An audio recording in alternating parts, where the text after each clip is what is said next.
Good morning, good people. Let me share the stream link with our Open NLLB channel. Starting the work today. This is, oh snap, I forgot to change the name of the title, the thumbnail and the title of the stream, but anyhow, I'm gonna just paste it here and then later I'm gonna edit the whole thing. Okay, remove all of the embeds. Maybe I'm just going to quickly remove change the title so that people are not confused. Guys, let me know if you can hear me. So it's day 16 of the Open NLLB streaming journey. This is the first stream of the day, and we'll be adding text sampling and sacrebleu eval during training. That's going to be the first step. Let me just update the title and save, and let's go. Okay, let me now see whether it looks good. How are you guys doing? Okay, this is updated. Day 16, even though the thumbnail says day 15, but okay, let's go. Let me open up the live chat. And let's see what are the tasks for today. Basically, here are some of the next steps I want to do today. I want to basically go and implement sacrebleu during training and sampling text during training. We made some progress there, but it's still not fully done because I had to disable the FSTP temporarily. And then we potentially want to analyze, just to understand sacrebleu, to see whether we are calculating it correctly, although I think this is less important because even if it's wrong relatively, it's gonna, if we just keep it consistent, it's gonna be enough for us to know that we are making progress. Next up, we had a person from Discord that's done a very good analysis. Let me just show you this. So this guy here, whose name I unfortunately can't see here, has done amazing work visualizing the average number of tokens per utterance, per word in various different languages. So that's super cool result. And he also has some statistics calculated for all of these 52 languages. Let me just open it here. Analysis, and I think he had some PNG here as well with all of the curves. So here are all of the curves basically for all of these 52 languages. Ideally would have, if somebody wants to tackle this task, you can grab his code and just do this for all of the 202 languages and make a bit more detailed analysis. But this is just an amazing start. So you can just start from his code here. Okay, so that's the first thing. I'm gonna handle this a bit later. Creation, let me just add this person here. And also with URL, bold and font. Okay, looking good.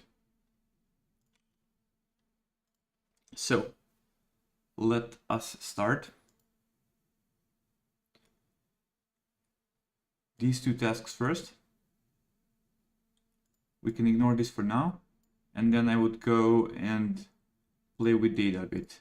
Especially I would love to check out, maybe I noticed that like Serbian, Croatian, a couple of those languages currently don't have any data in public byte text, which is weird because I know we have a ton of those. I reached out to some local people here from Serbia, and there's a ton of data apparently. So I'd love to see a bit more about Serbian public byte text without having to use just the mine versions. Okay, let's go. Let's open up the code. Let's see where we stopped last night. Let me just make sure I added a to-do here once I removed the FSTP to-do. Okay, so restore world size to 2 and return DDP backend to fully sharded. and this is set to 12. We have to set it back to 12. Now it's 6, just so that we can run this without my system glitching. Other than that, I don't think there are any other changes I made to the config, so that's good. Only we have we have to make it work for FSDP with world size 2. But for now, let's just see how this works. So I'm gonna grab this hypothesis and let's now decode them. So we have the hypothesis after the inference step, which is the same logic as what we have in the generate function. So let me open up the generate here and inference step. So we have the hypothesis here. So now number of generated tokens. Okay, that's less important. What we want to do is go through the sample IDs. I think they do all of the analysis here. Let me just see. Okay, something like this. We want to iterate over the samples that we have above here. And has target. It has target. I'm fairly sure that's for us the case. So we don't have to check that. And then if source tokens in there, then we grab the source tokens. Otherwise none. So again, we can just do this. Grab the source tokens.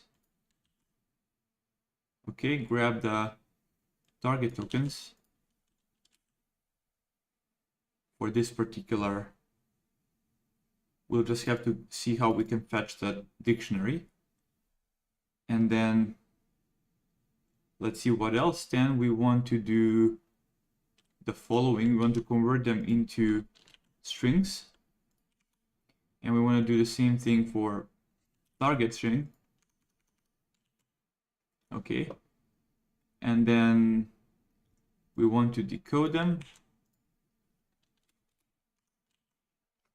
And decode them again. The target string should be decoded. And then let's just grab this decode function quickly. So decode function is going to look something like this. Obviously, we'll have to fix all of that.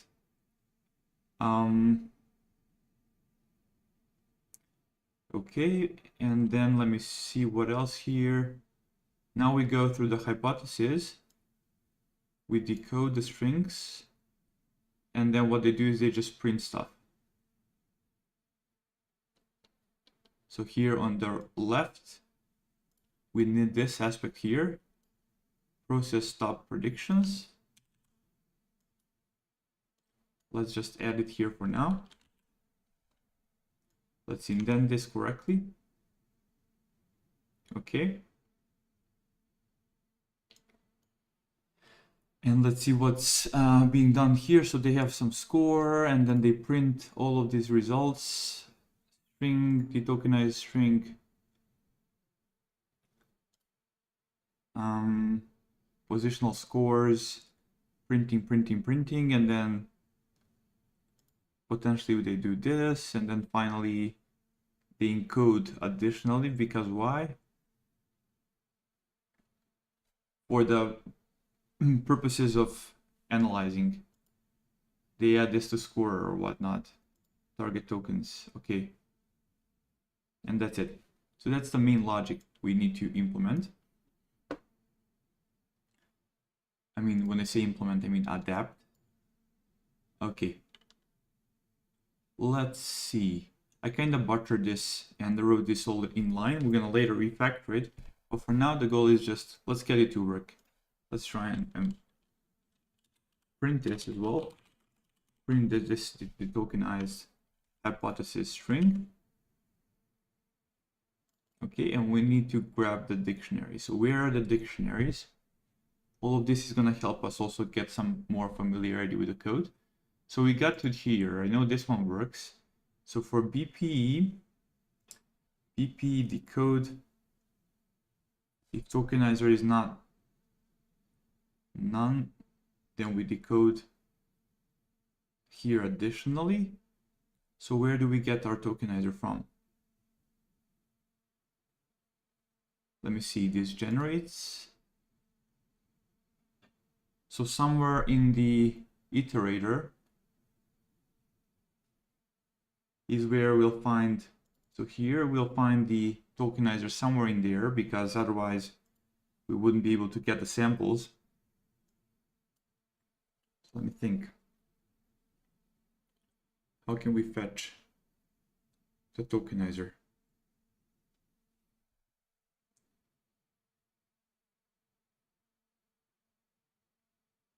Is it in trainer? Is it in, let's see where the tokenizer is up here. So train. Do we have any mention of the tokenizer here? Nope, this is the only two references. Tokenize.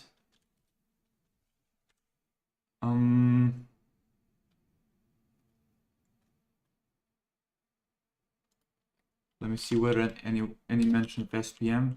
No. No mention of SPM. So that means everything happens somewhere internally. The configs are passed in some of these objects, and they basically construct the tokenizer. Okay. Let's see. It's either in the task or it's in the trainer or it's in the iterator. One of those two. And iterator is also extracted from the trainer. So it's either trainer or the task.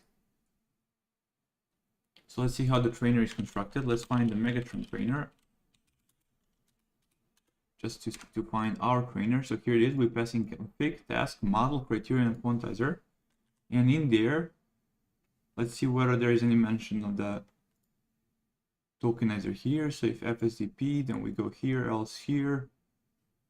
Model, criterion, last device. Okay, nothing happening there. CUDA. Okay, I don't see anything going on there. But for the task, we might be able to find the tokenizer in there. So let's go to the setup task quickly. And also let's see whether we can find any dictionaries. Any mention of the dictionary.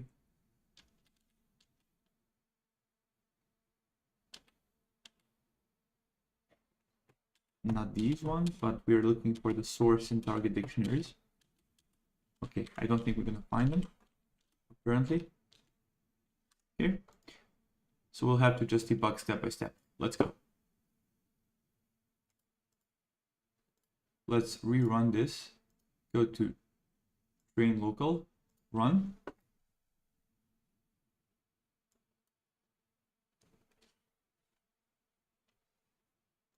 Enter the task. Exit. Enter. Okay. Let's go to setup task. Let's see what the keyword arguments are. They're empty, but we have our config. And the config contains all of the necessary data, including the languages, including the save directory. I don't see any mention of SPM.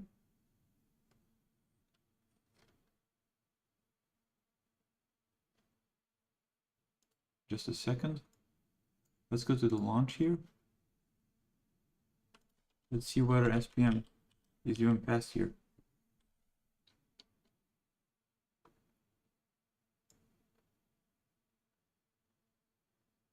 Interesting. Wait, how do we even then split the data? Okay, we've already done that actually. Okay, got it. So we've actually already done the processing with the tokenizer beforehand, and we are passing in the binarized data. Okay, that makes sense. Let's go to generate.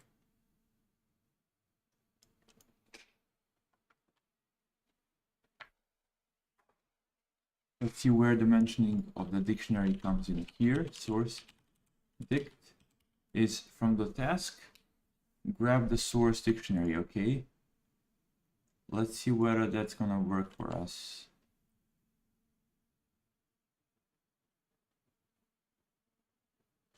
We can try and do this just after our task setup here as well. And let's see what we get. Okay, let's just again rerun. Hit train run. And see what happens. Okay, we're running. We set up the task, and let's go to the next step. Remove the breakpoint from there. Wait until the task is set up. And we apparently do have a dictionary. And this dictionary has indices, which are of length what? Let's see. So again, source dictionary, indices. Whoops. Let's see what's up. Not supported. Wait. What are you? You are a dictionary object. Okay, and because of that, why can't we just... Okay, I realize what we probably have to do something like this. Yes, and then we just have to do length, just to make sure this is 256,000 or something. Yes. So that means this one is it's actually loaded, so we can fetch the source dictionary and the target dictionary. That's amazing. I'm just curious quickly. Let's enter setup task. How did it know which dictionary to load? How does it find that information? Because I apparently did not specify it in the launch.json. That's a bit of a confusing part for me. So let's just quickly analyze that. Let's enter here the setup task. Hit F5. Guys, for those of you who joined, we are adding the support that every now and then during training, we're going to sample in the target languages so that we see qualitatively how the translations look like. And we're also going to do some eval on like Flores 200 so we can track the progress of sacrebleu on dev test split. That's kind of the thing I'm doing right now. And I'm actually trying to now figure out how do we know even which dictionaries to load. That's the part that's confusing me. So there is the multilingual dataset manager prepare. We're calling the load function with the arguments. And I don't see a mention of SPM anywhere. So how does it even know where to load from? I guess that's my confusion. Keyword arguments are empty. So let's enter here and see what's going on. Enter. Okay. So it probably has some, it's making some assumptions. Okay, source target. Let's go, let's go, let's go. So load the languages, we load the language list. So that's a list of 202 languages we support. Then we check the languages. Let's continue. And then, okay, here, load all of the dictionaries. Let's see what this one does. I guess it's gonna enter here. Okay, and then if it's not none, which it is, okay, then we go here, we grab the extra languages, which are empty apparently. So that means this is gonna be empty, I assume. No, this has, okay, this has English, Latin, because those are our source languages and these are our target languages, Hindi and Turkish. We've been just using those as an example. And then we have the paths here and then load dictionary. Let's just put the breakpoint here. So if source dictionary is none, then we go and load. So we go through this object here and we pass in the source languages. Okay, so we have, because it knows about the source languages, it makes a default assumption that path 0 contains this particular file. As you can see here, it assumes we have this, which we do have. So shard 0, dictionary, English, Latin text. So if we go to Stopes, so that's the assumption it's making. So if we go to Stopes, here, if we go all the way up here, here are the dictionary objects, and here is the one for dict, and then let's find it's alphabetically sorted. So we have A, B, C, D, E, English, Latin, TXT, that's it. Okay, so that's the assumption it's making. and then from that path we load the dictionary, and that's it. So this now completely makes sense. We can now safely exit from the whole stack here. Let's just keep on exiting. Let's keep on exiting. We can remove the breakpoint here so we don't hit it again. Keep on exiting, and we are up here. Okay, so we can now stop this. This was just a quick test for me to understand how this works. Now we're gonna go back to our code here under train. So here is our mess of a code at the moment, and we're going to instantiate quickly these dictionaries. So let's instantiate the source dictionary, and let's just reuse the same one everywhere. This is the source and target dictionary. We can just reuse the same one here because it's gonna be the same always. It's gonna always be SPM 200. So we can just go and use this same dictionary there, same dictionary here as well. Okay, let's now see what else is missing. So we are missing a tokenizer, and I'm not sure exactly what this one is. So let's see quickly how this is how this is being run. This is being run. I'm not sure if my grammatic of English is correct this early in the morning. 11:30 a.m. Let's go to generate pi, and let's go to the decode function. Here it is. Let's put the breakpoint here. I'm going to change the config to generate. I'm going to rerun this, and let us see what happens. Running the generate function. So this one is supposed to basically, oops, why are you? Because I've set a breakpoint to set up task. So this is just given a set of input sentences, it generates autoregressively using the pre-trained checkpoints. That's what the script does. That's why it's called generate.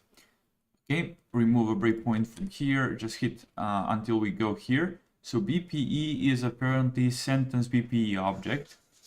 So because of that, that was constructed using config BP here. So we're gonna do some decoding. Let's quickly see what's gonna happen. So what it does is parsec data encoder sentence piece BPE. Decoding replaces, I'm always confused here, which one is the target, which one is the source. Replace this with I guess replace this with this, right? What's even this Unicode character? Let me quickly see what this one is. Unicode U2581 lower 18 block Unicode. What is this? Maybe it's just being used as a special token somewhere, but I'm not sure. If you guys have any good website where we can just plug in Unicode character and understand exactly what it is, maybe, well, one simple thing we can do is, what is the following Unicode character?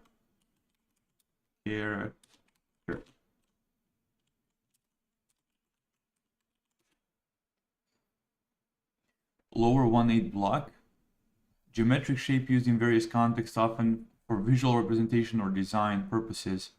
A rectangular block where the lower 1/8 of the space is filled and the rest is empty. It's part of the block elements. Interesting. So why would one do that? And then you strip. Let me just think for a second. X looks like this. Oh, okay, got it. So it basically grabs these small, so these, I thought these are underscores, but apparently not. So it replaces them with empty space, and then replaces the empty space with basically nothing. And then we strip, and that's how we get the final sentence. Okay, so now we get the final sentence here. Okay. And after that, if tokenizer is not none, which it is, okay, so basically we just do some simple processing on the lexical level there. Okay, fair enough. Fair enough.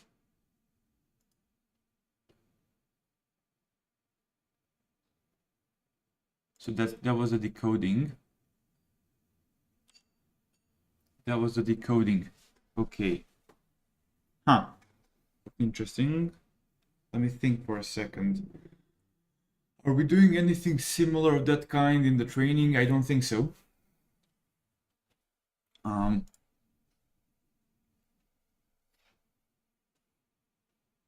So target string, we got this one by passing to dictionary and then calling string method with the tokens, and with this, and escape unknown and extra symbols from the output. What does this one return us? 2256068. I have no idea what those are. Probably some padding or some language token. Who knows? We're gonna figure out stuff along the way.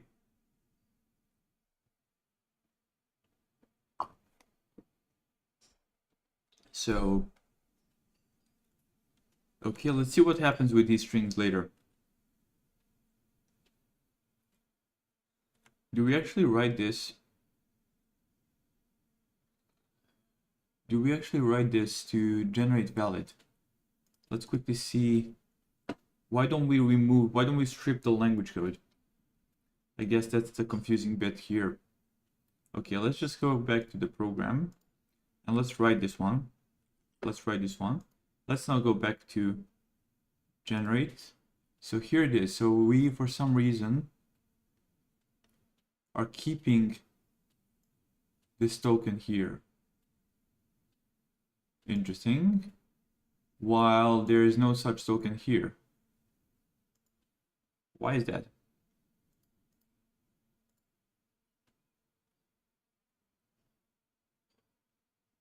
Target string, source string, source tokens, contain. Did I manage to miss out some of the configuration settings for generate, like decoder lang token? So this should add the lang token, and this should add encoder token. So we should be good, but for some reason, weird. Let's just go to generate again. Okay, let's just go to generate and see how BPE is constructed.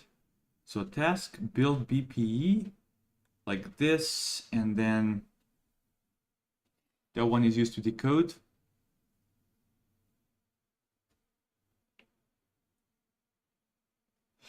Let's run.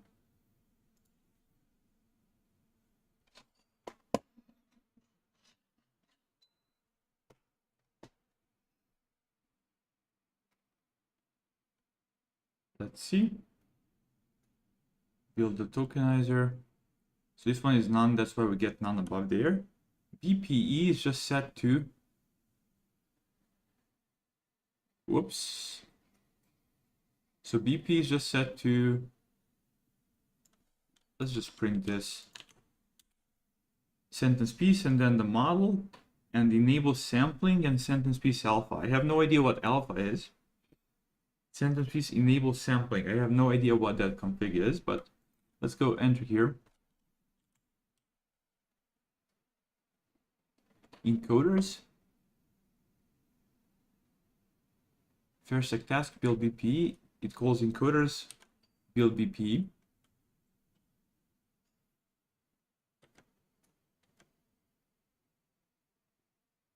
Sentence piece, we find the config. Okay, we grab the class sentence BPE, and then we go and construct it. So apparently here, enable sampling and alpha, and then cached path, and then we create the sentence piece processor and then we just load it. So what does one use this for? Enable sampling. Why does one, how does one use that one? Well, we won't be using it either way, so it's for encoding purposes and alpha as well. We only care about this.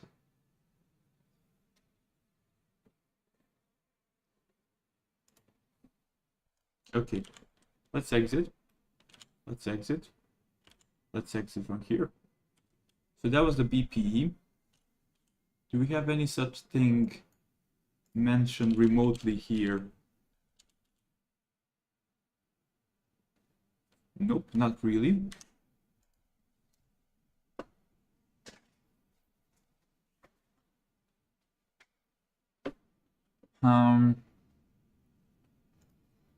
We can always do this ourselves automatically here. I mean manually.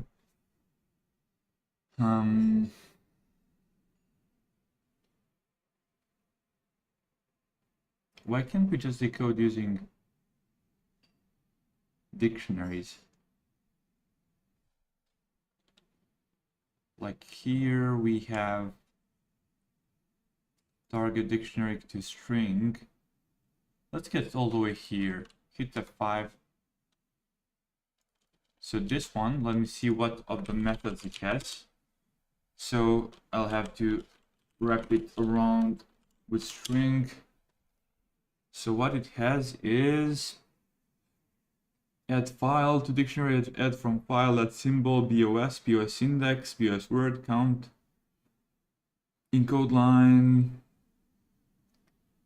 indices, pad word, save, unknown. Okay. There is a string method, of course, where we pass in. Okay, so what's the type of this object? What exactly is the type of this one?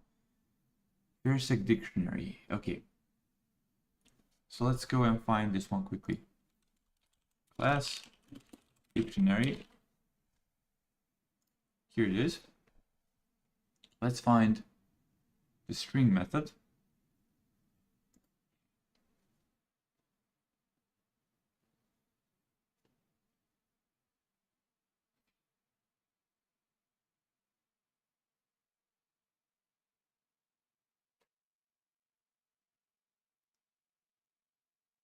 The unknown string, add symbol, update.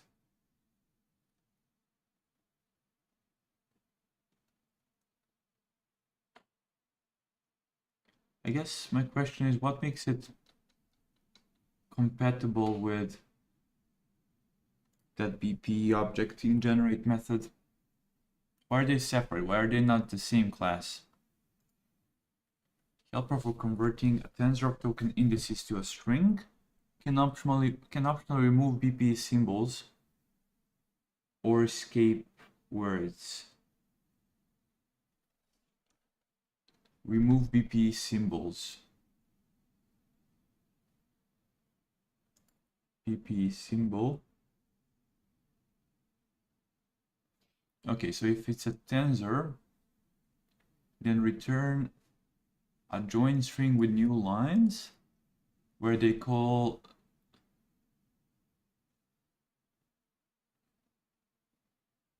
tensor a single, I guess, one-dimensional.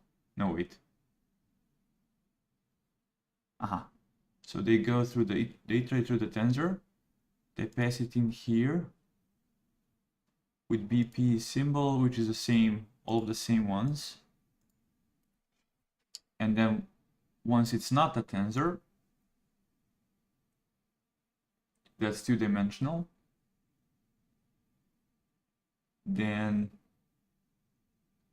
we go in here and then call token string on the I and then post process. Would be fun to enter here quickly to understand how this exactly works, the string method, with the dictionary we currently have. So we can see whether we can actually reuse this without calling a dedicated BPE object. lot of moving parts. Let's hit F5.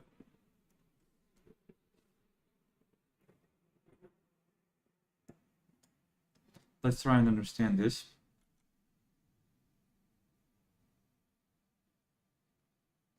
So this tensor is of dimensionality 1.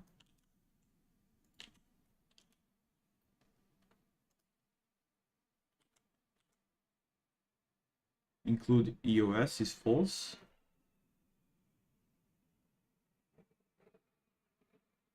So that's why we add this to ignore. So EOS is 2. EOS index is 2. Okay, if it has BOS index, extra symbols to ignore is BOS. That one is 0. 0 and 2. And then we join. We go through the indices. If they're not among the ignored ones, we call the string here. If it's unknown, then in that case, if the unknown string is none, then we return it. Otherwise, we call unknown string of this. Okay, will we ever hit this?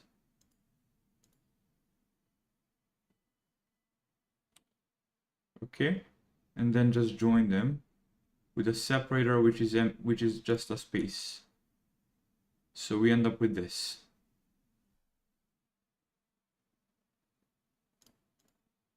Okay, and then we post-process somehow.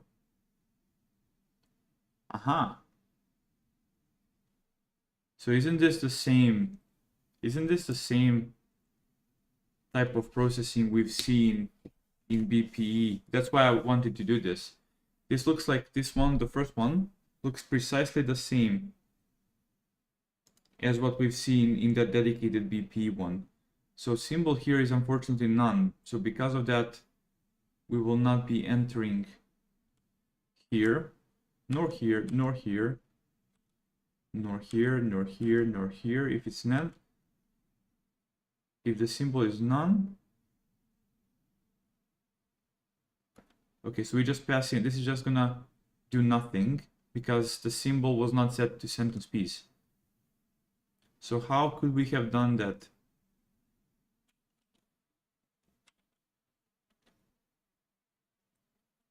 Why is the symbol none?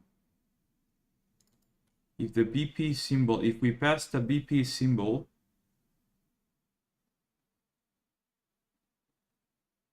okay, so that's the solution, guys. If we just pass the BP symbol to be sentence piece, we can do everything we need in a single go without having to construct a dedicated BP object as what they do. That's what I was actually expecting. So we don't need this. This is redundant.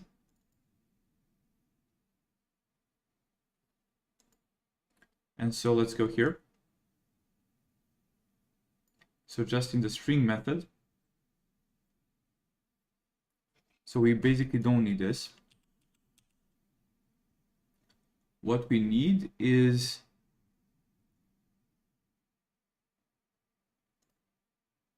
we don't need this. We don't need this. So what we need is to set a token here. So BPE symbol sentence piece. And once we do that, the string is already ready, right? That's what we've seen. Again, let me just go hit F5. So the BPE symbol, this one, for the string needs to be set to sentence piece. Okay, so again, BP symbol there. set to sentence piece. Same thing here, pp symbol here, set this piece. Okay. And now we can print and source. Exactly. Okay.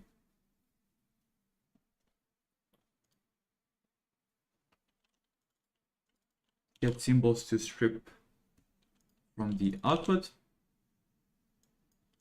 Let me find that one. Let me just see what's the difference here. When we do,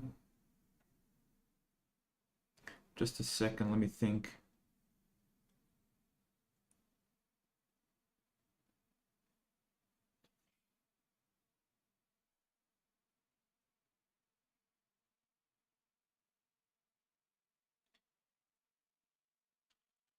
Where is this one defined? Okay, escape unknown. What does this one do? Escape unknown. So currently it's passed as false, but here it's passed as true. And so if we call the unknown, one is true, one is false. If it's false, we just return the unknown word. Otherwise, we format it with the brackets. Optional escaped.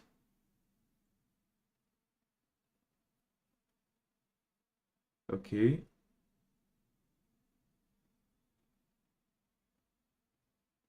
And finally, extra symbols to ignore. We are using this function, which is defined like this. Given a generator, we either do this or this. Okay. Let's just define this function somewhere here.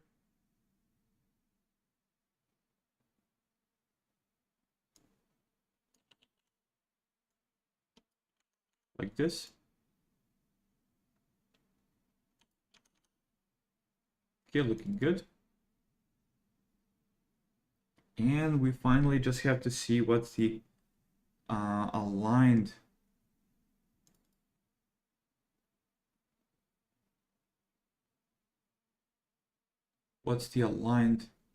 dictionary. I don't think this one is doing anything.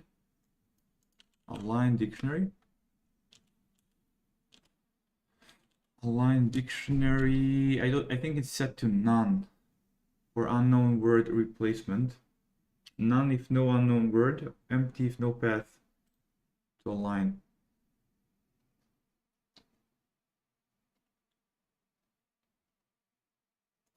Let's stop the generate and let's rerun it.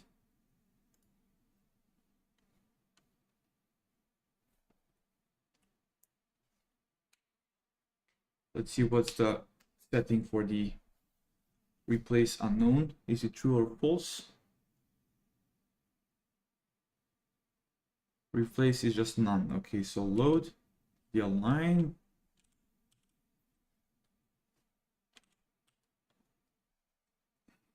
If it's none, then align dictionary is none. Otherwise, if it's instance of a string or whatnot, we open it as a file and then we read lines of that file, get the columns, and just, okay, alignment dictionary.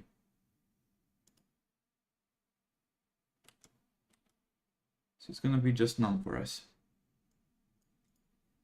So we can hard code that as none. Okay. And the last piece is the code function. Post-process prediction does what? It calls again string.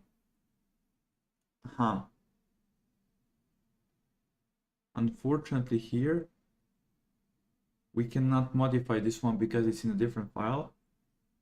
So we can't really set BPE token here. Hypostring.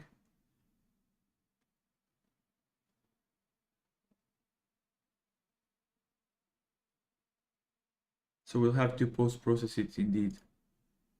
to get the final result using a decode function, which means we will have to do the BP after all. So we do need this.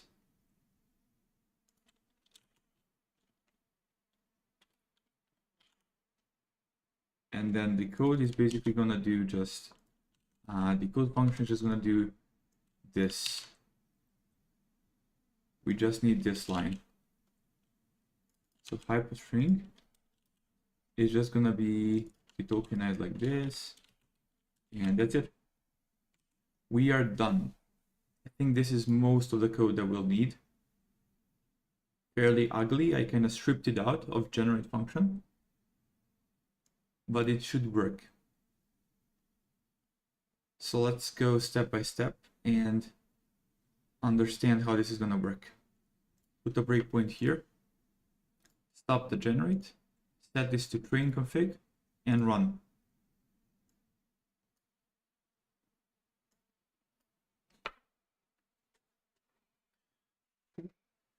Setup task, let's just hit F5.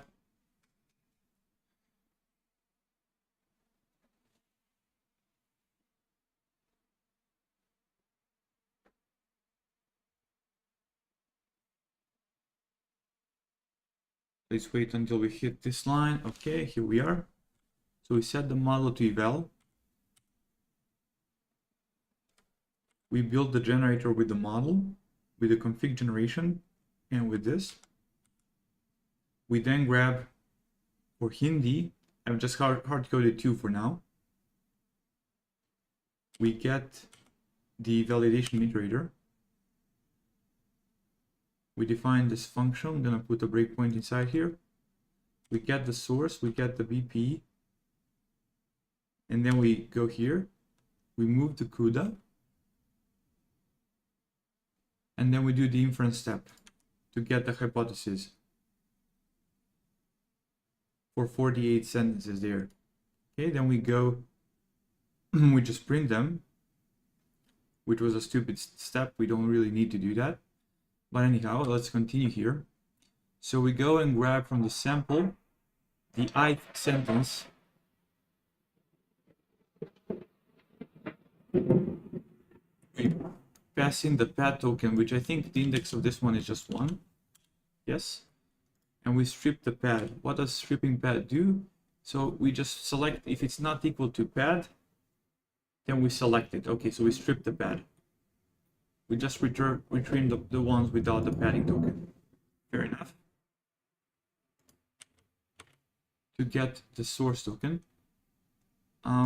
let's maybe see quickly what's the length of this one. What's the shape of this one? 17 after stripping. Do we get the same thing? Do we get the same thing? Is it still 17? Yes. So let's see here as well. This one, what's the shape of it? 27.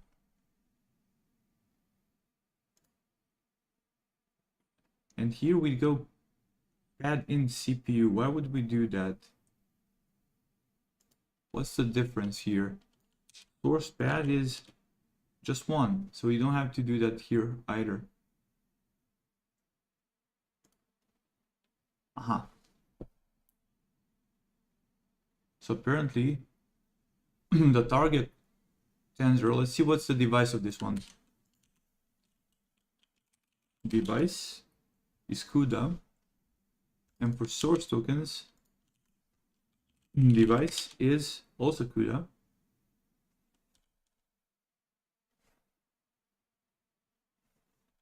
But once we do this, this one device will be CPU. Yes, and okay, I'm not sure why we are doing that exactly. Why the CPU line? Devil is in the details. CPU for target tokens, and also here.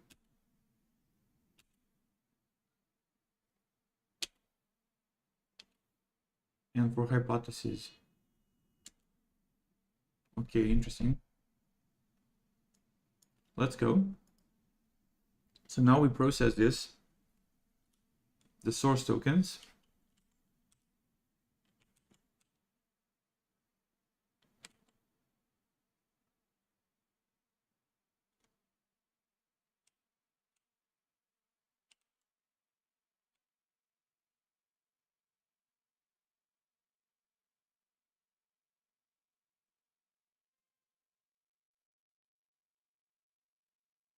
What the hell happened here? What? Train? Got multiple values for argument BP symbol. Why?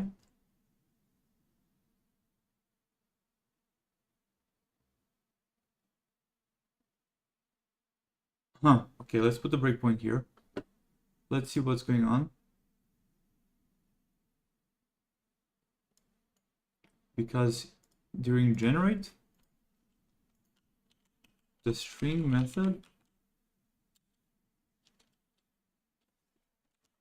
let's rerun generate and enter the string method.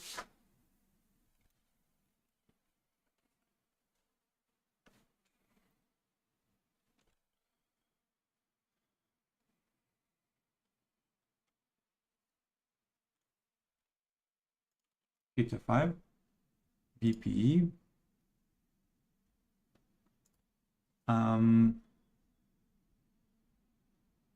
Okay. Let's enter here.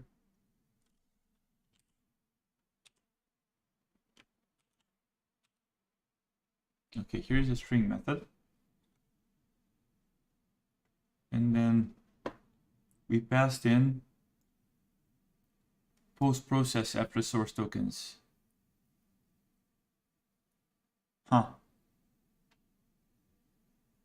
BP symbol. So that one specifies the... okay. So that was the mistake. I passed in these two, as opposed to just passing this. Got it.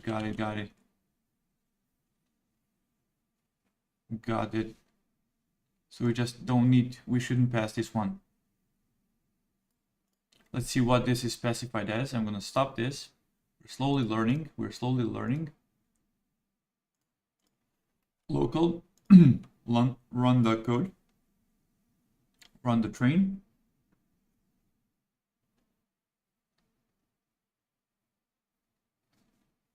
We're gonna get this in the shape, guys. I really want to see the text being logged to weights and biases. It's gonna be a fun moment. Hit F5.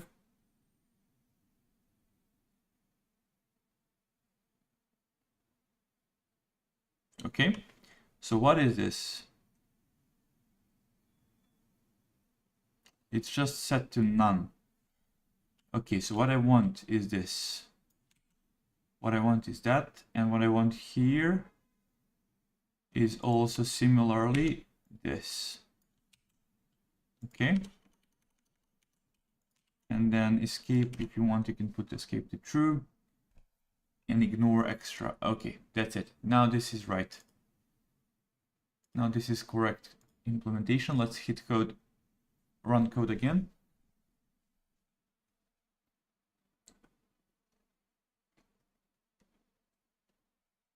Okay.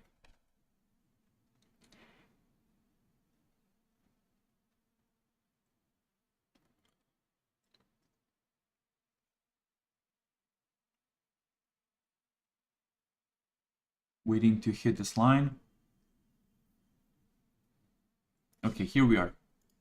Run this, and we can safely just exit F11. Post process, just F11. Here we are. Target tokens are these, and then source string looks like this.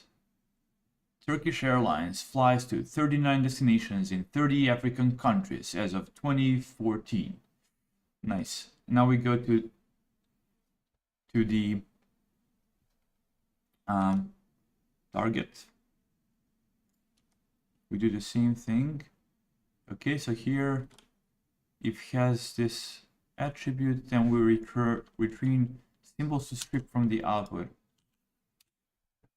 And those are 2 and 256068.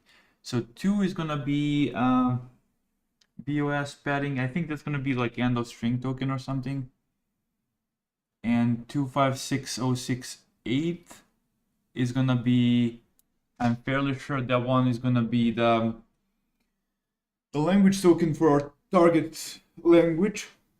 That's the reason we don't see, that's the reason we don't see the language code in the target sentence. Okay, this actually now makes sense. Let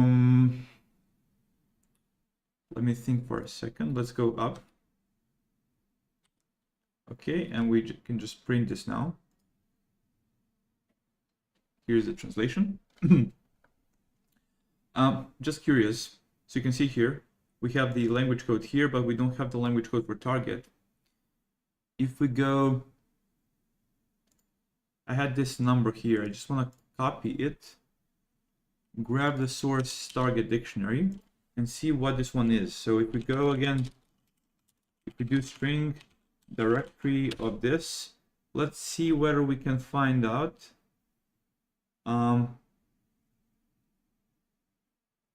which symbol are we removing. Add symbol, BOS index, word count, encode, finalize get count index.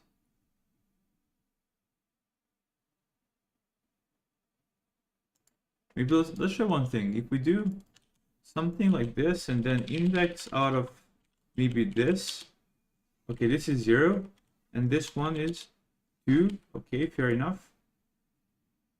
So that's one of the tokens we removed, and we also removed, I want to go the opposite way.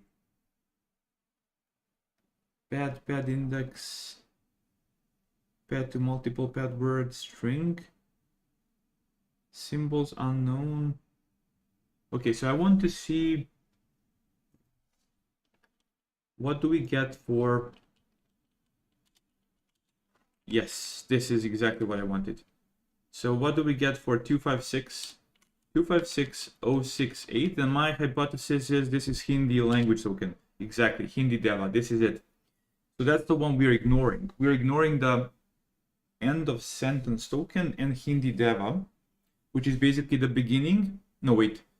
This is the beginning, yes, the token, and the end of that. We just strip those generation artifacts. That's what we do. I'm just not sure why don't we do that for the source token. Why don't we do that for the source token? If I open up this file that we output in the generate procedure, this one, now it doesn't have anything because we rewrote over it. But before, let me just see one thing. We have this generate multi, and it's supposed to do some processing here. So it's gonna do what?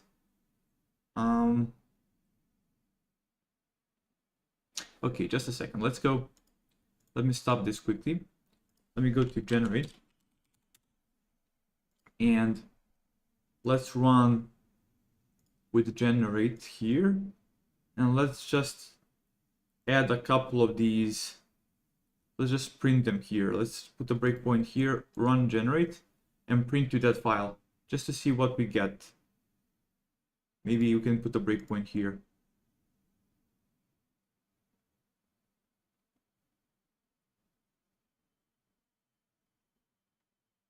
Okay, waiting to start generating. Let's hit F5 again. And we populated some values into that file. Let's now see it.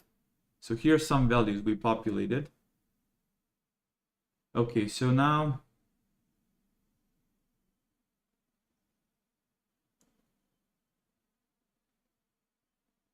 This is the target.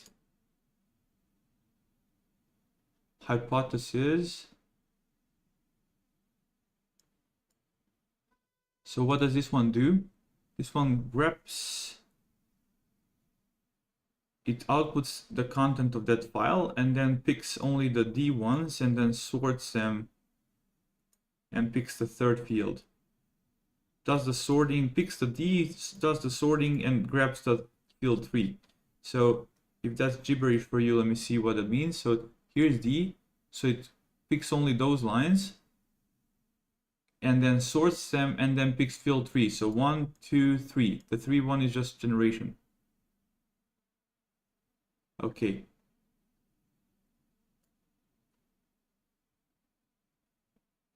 Fair enough. Let's go back to train. Okay, now stop this.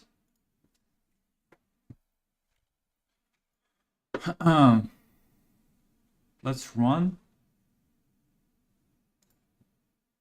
And let's see how we get,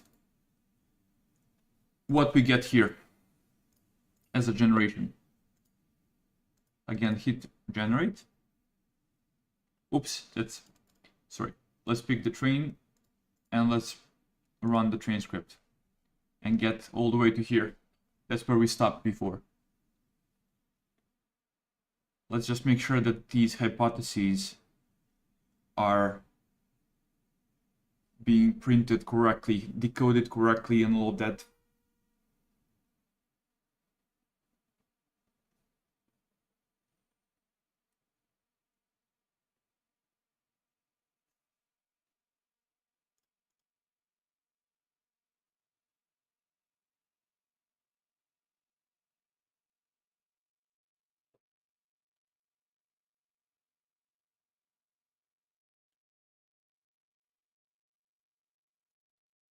Looking good. And then we go through the hypothesis. We pick only the best one.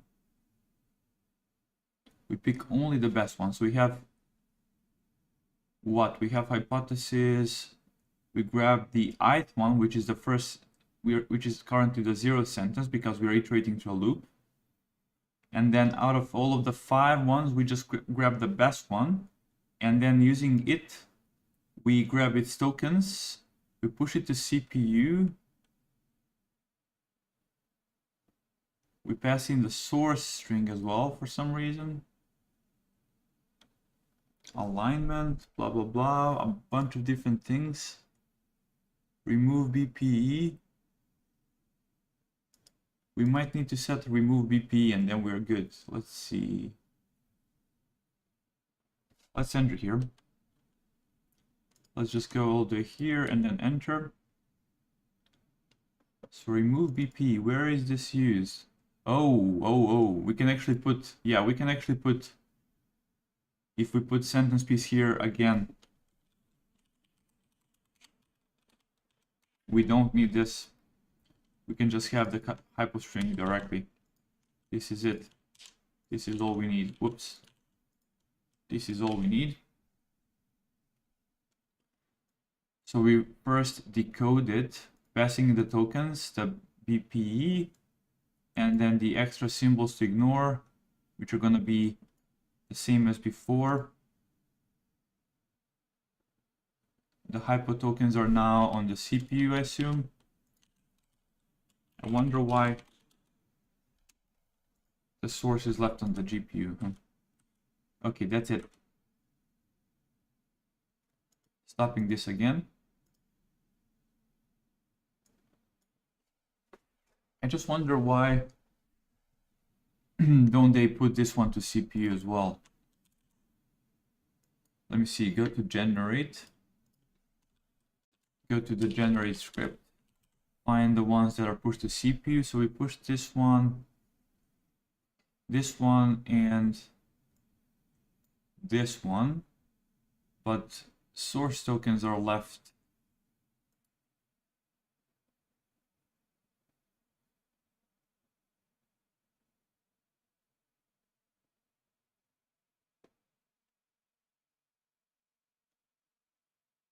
Source tokens are left on the GPU. Is this just a bug, or I mean not a bug, but more of a lack of caring for details?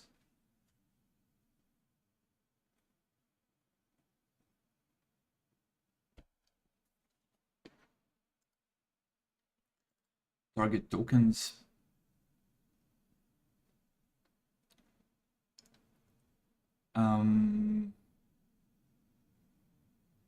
Let me see.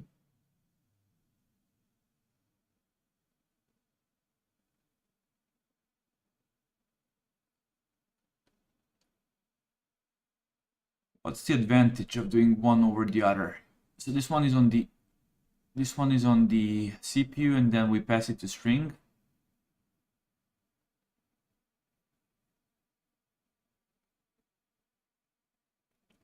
Okay.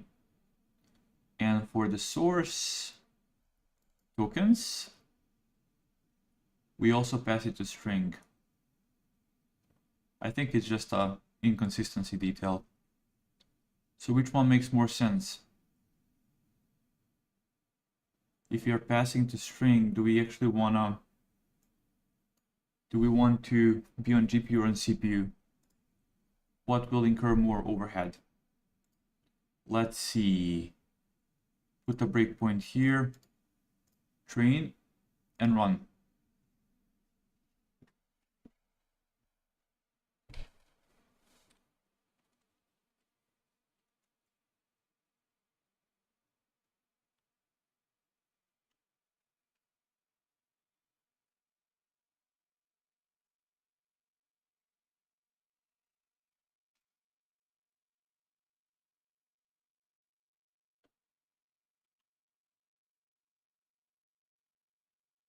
Enter. If it's a tensor, okay, and then what we do is we just iterate here, we grab the item, okay, and then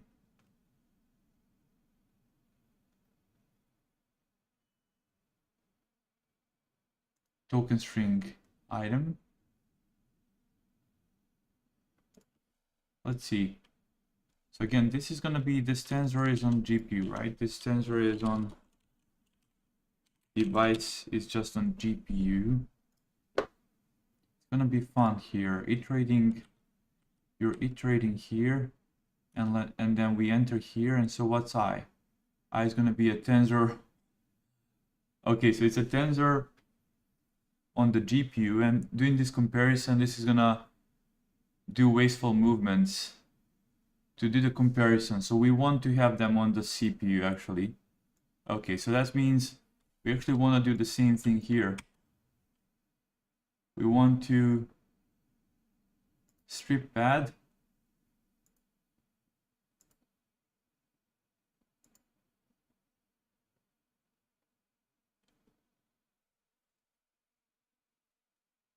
and then just add this.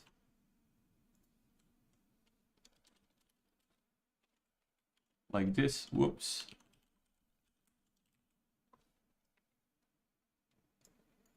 Same logic.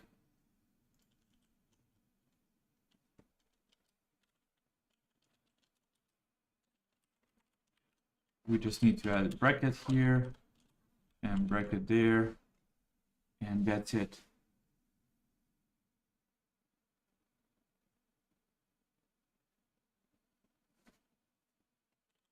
Okay, looking better.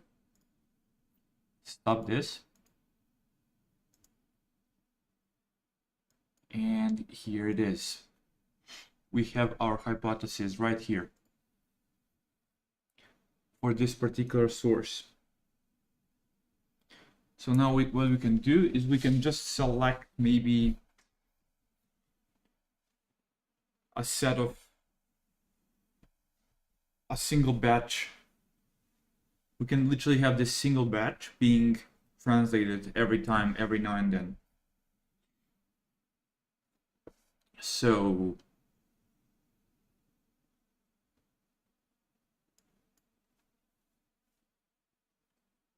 That's what we accomplished. We are now sampling a single batch from the validation test. We are sampling prompted on the source sentences, and we can now save that somewhere on weights and biases. That's what I want to do. That's a good first step. To evaluate sacrebleu, we'd have to do the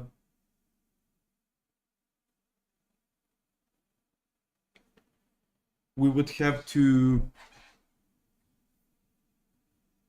me think for a second.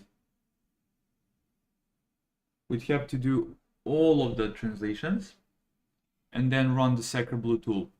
And then we can log maybe a subsample of them. So this is the first step, by the way. We have to do this. Okay, we can do this for all of the sentences, store only a subset to weights and biases, and use the whole corpus of sampled sentences to do sacrebleu evaluation. Okay, we got the plan, boys. Let's go. I'm gonna now take all of this, remove this ugly monster from here, and then just do the following. Somewhere in here, we say maybe sample and eval, something like that.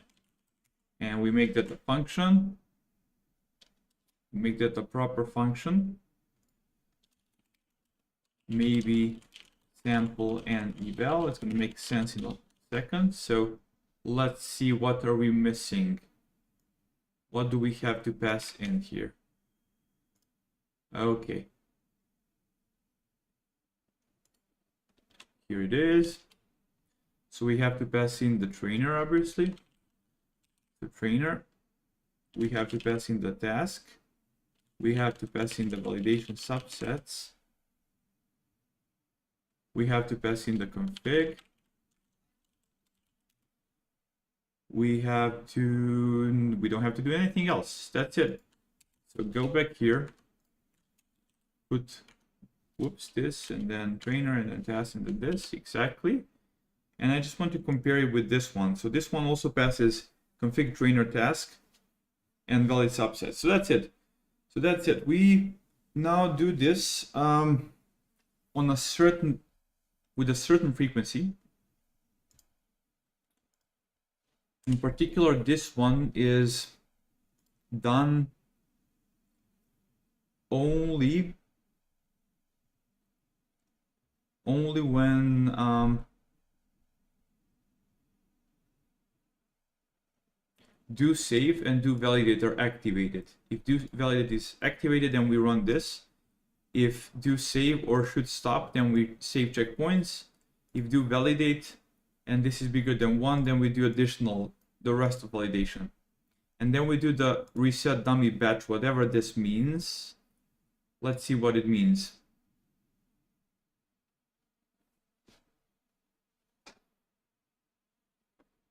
Okay.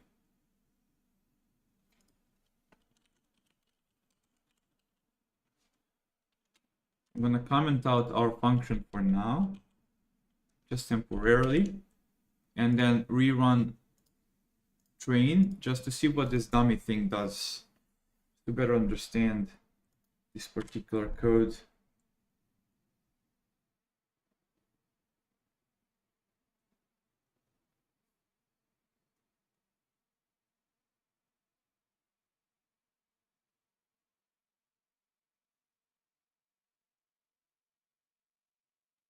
Hit F5. Okay, we are here.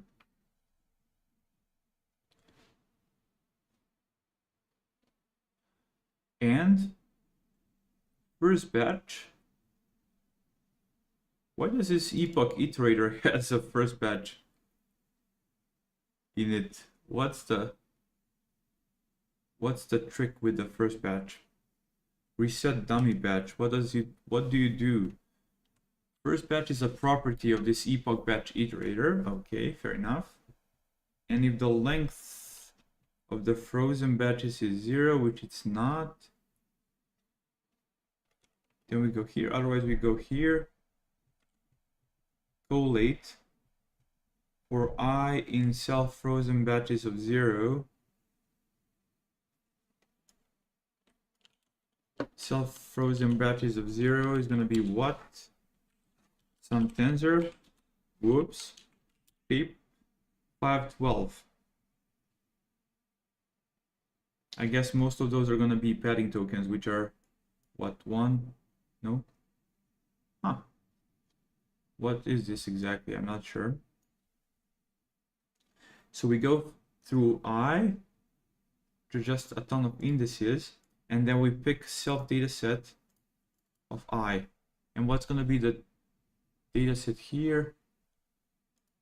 Considering this is trainer, reset dummy batch, epoch first batch, epoch iterator. The epoch iterator for the validate and save, is that the epoch iterator?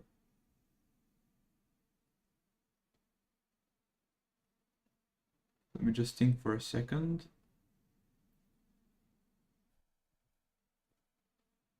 Train step.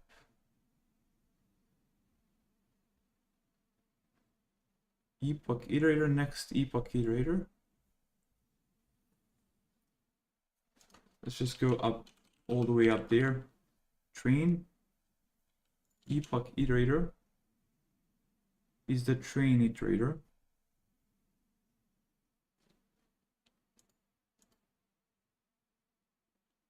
So that means the data set is what? It's a sampled multi data set. So that's the train data set. Currently has 2 keys, Turkish, Latin, and English, and Hindi Deva, okay.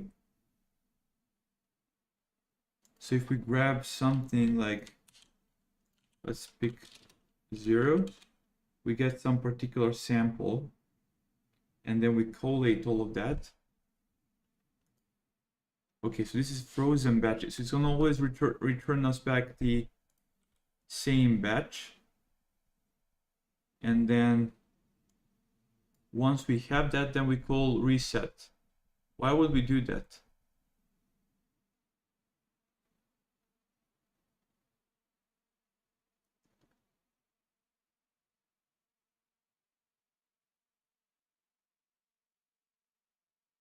Let's see, batch net input, and then maybe source tokens, and then maybe shape 512.3.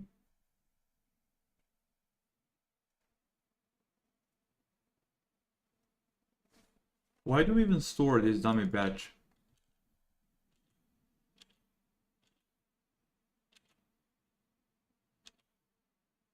What is it used for?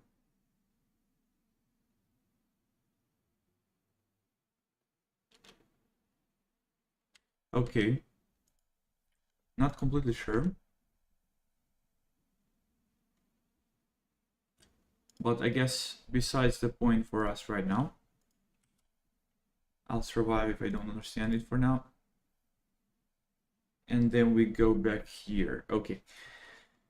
So what we want to do is, when is the validation happening?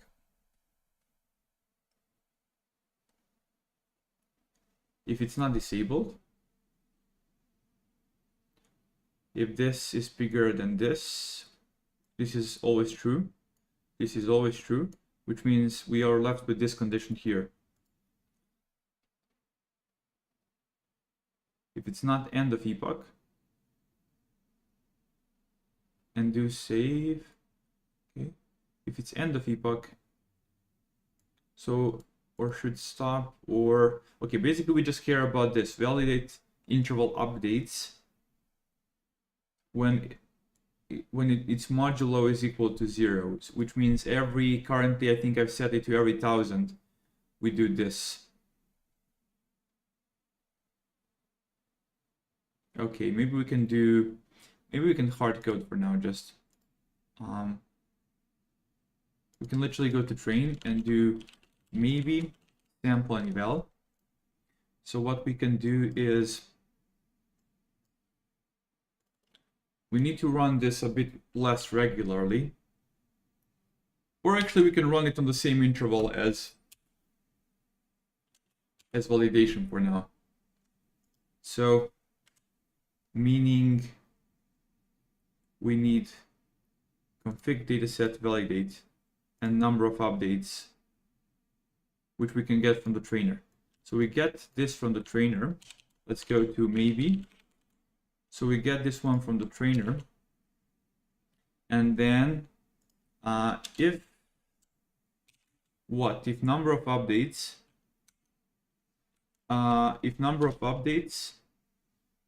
is modulo 0 with the validate interval updates,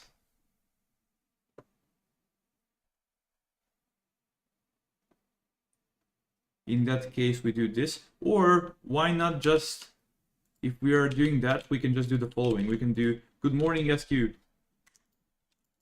I'm continuing the work from last night, adding sampling, occasional sampling to our training procedure, so we can see how the actual sentences look like, not just the loss during the training.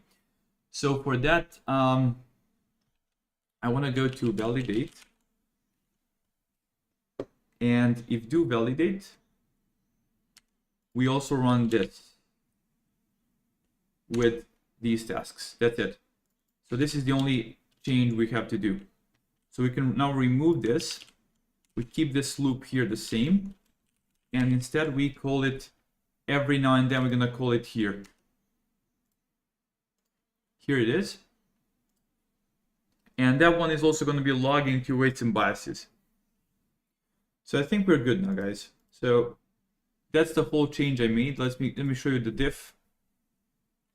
Let me show you the diff. We added that function, and then we called it here with validation. So let's see what the function does. Again, enter into this function. I have a ton of things hard-coded, which is not the nicest of designs, but it's basically the same generation config that we use in the generate function when we do offline evaluation on sacrebleu. So we can just do it like that. So the problem will be what happens when we have FSDP. We kind of skimmed over the fact that we are here using, we are not using FSDP at the moment because I had some issues with FSDP.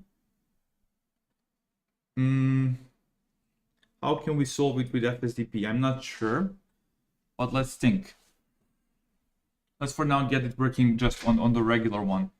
And let's make it a bit more, what's the word? A bit less hard-coded. Currently we have hard-coded Hindi Deva. What we in reality want to do, we want to go through all of the validation subsets and extract the language and then do sampling for that language. So we really want to iterate through this. We want to go for language in validation subsets.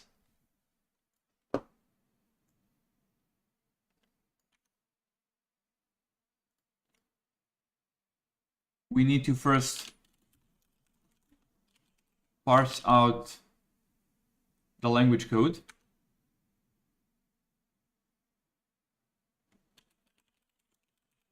It's going to be something. For now, let's just make it a direct mapping, and then we're going to do here like this, and then we are going to pass the length here, not the code. So now it's already looking better. Okay.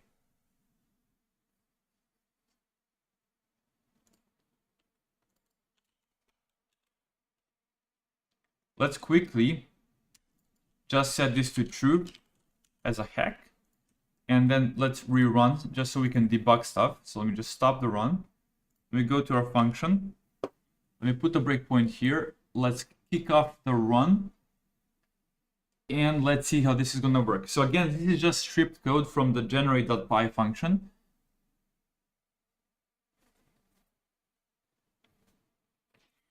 We can probably use some change here, like it shouldn't be 200.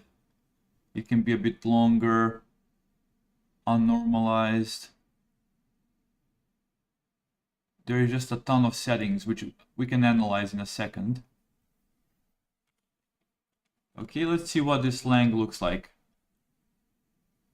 So the first one is going to be actually valid. So we don't want to grab the first one. So we have to break on the column and then grab the target language. So the target language is basically the end. We can do, so this is the parsing we need to do. We have to take the lang, split on the dash, and then grab the last one, because we want to grab the target language, as you saw. So here we just want to split on dash and grab the last piece. So we care about the target language. That's the language code. That's the language code. And then we set this to that language code. We can remove now the to do. And then we pass this one in. So additionally, we just have to do something like 1 over.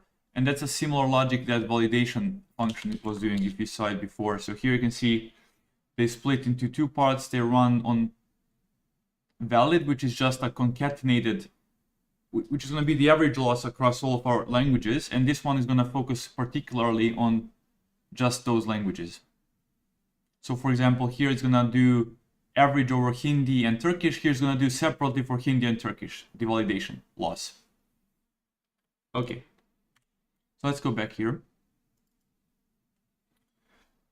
Here we have the language code. All of that is good. We have this hard-coded already. We don't want to shuffle. Use the fixed validation set. Makes sense.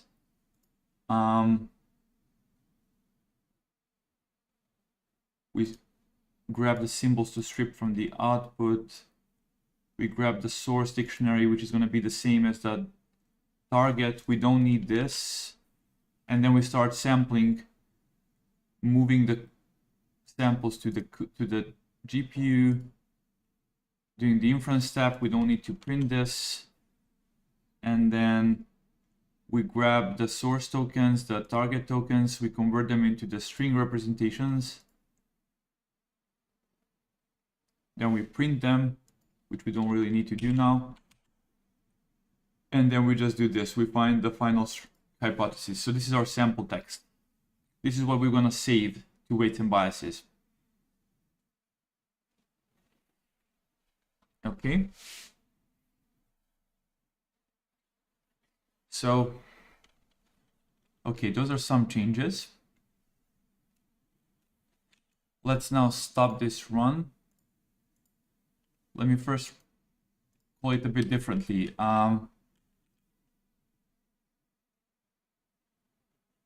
Sample and eval.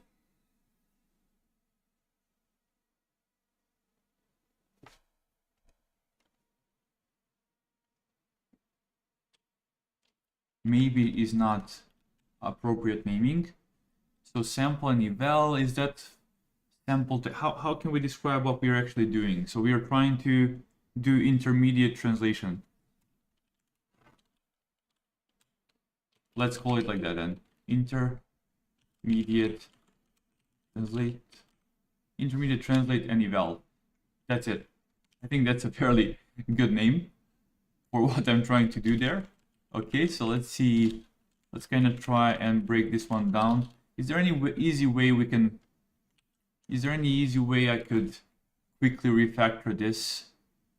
Maybe I can pick it here, open up, add a temporary file quickly, paste it here, remove this, and do like some JSON thingy. Some JSON, oops, format JSON, exactly. Oh no, this messed it up, wait.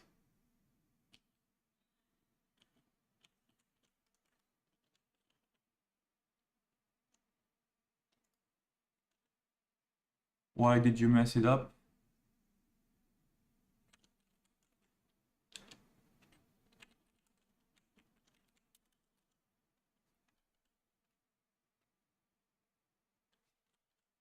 Let's just call it temporary JSON for the time being and just do format JSON. Why is it not formatting? Because it's complaining probably against these. Okay.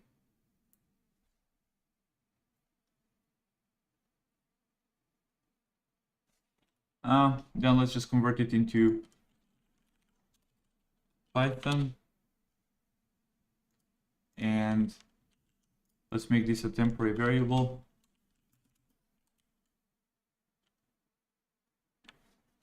Why are you complaining? Wait. I'm gonna go here, grab this again. Okay, here it is. Just print it. Just print this one.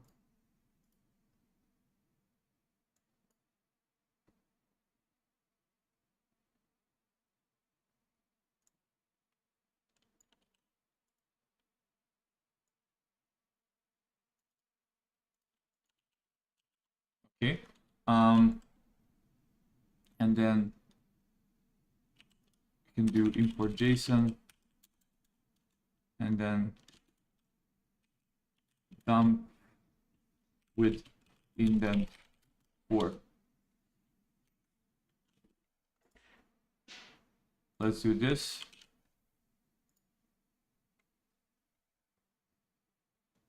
Exactly. Copy. Go back to train.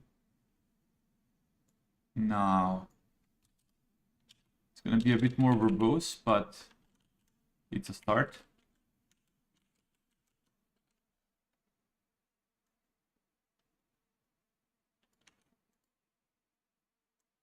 It also messed up some of these values.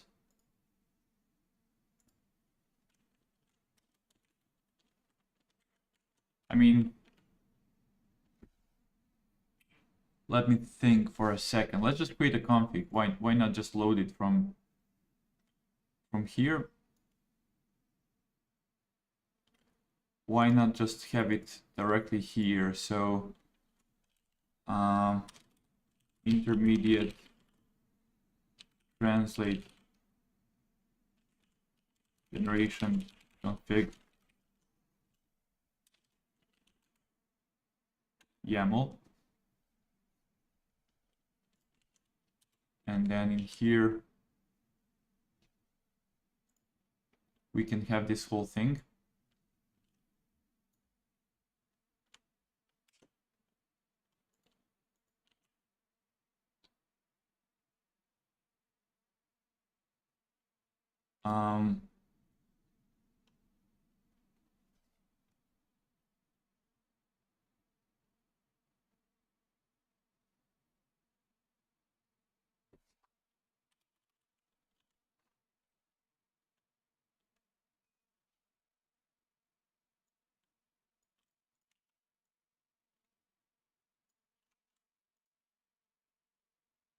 Let's check some of the existing YAML files. What am I missing out on here? If we go to any one of these, so we have the argument name, and then there's a dash, and then there's the value. Let me see.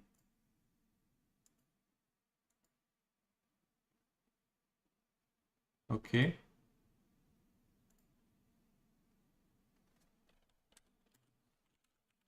I guess this is the format, right?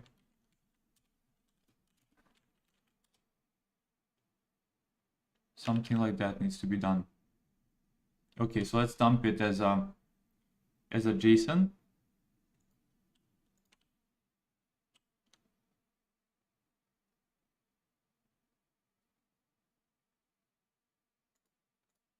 Okay.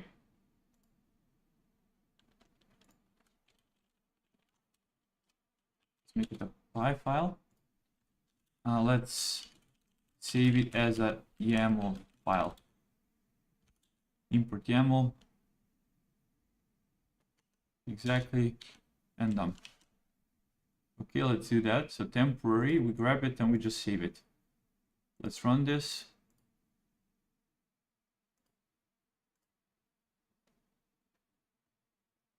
Okay. Where do we save it? We saved it here, and we should have saved it here. That's it. So now it's going to be easier to parse this. Let me delete this. It's going to be easier to parse this. So name is null. Beam 5, no constraints, decoding format, diverse beam groups, diverse beam strength, diversity rate, length penalty 1, length 200, number of best 1. Okay, this is basically the default config that we get when we ran the generation in the generate script. So if we open up the generate script, there is a config that we get here by running this one with generation parser.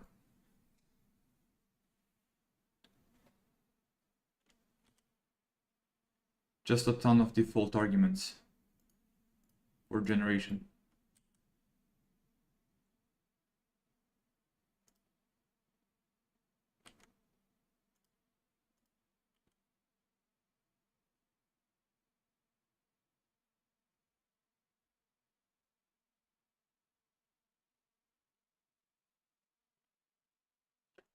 Wait.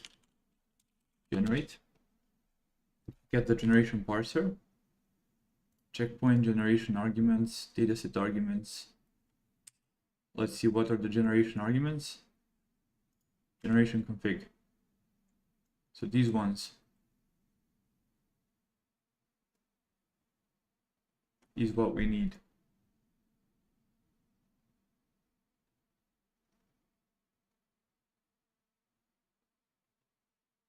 And they're just okay. And we modify them by calling the launch JSON generate with these arguments. And that's it.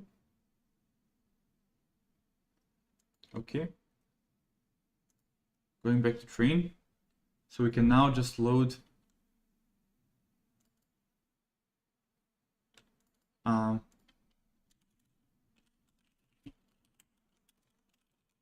config from a YAML file.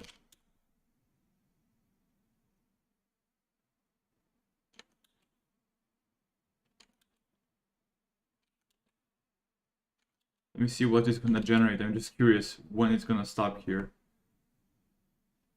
Okay.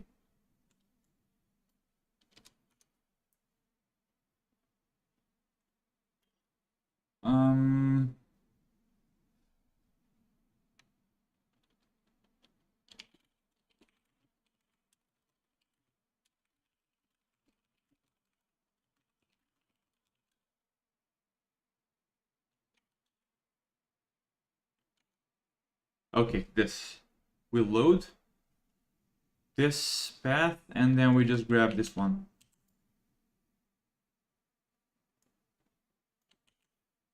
That's all I wanted.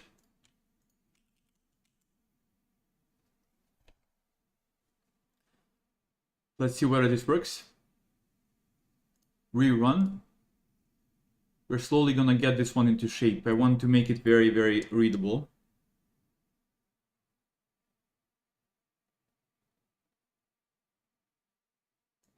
What does this one do? I have no idea. We're gonna check it in a second. Curious to understand. Okay. Here we are. Will this work? Yes.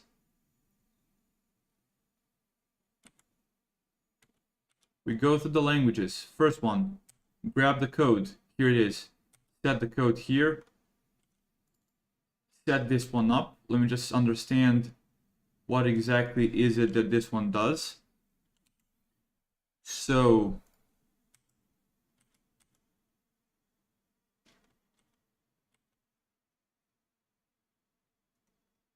we add the token to strip. What does LM weight and LM model do? That's what I'm curious about. What does LM weight and LM model do? LM weight and LM model. LM weight and LM model.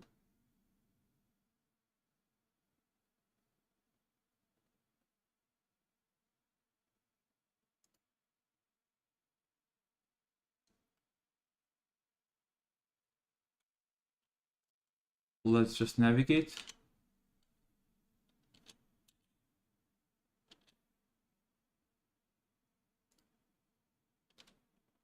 F5.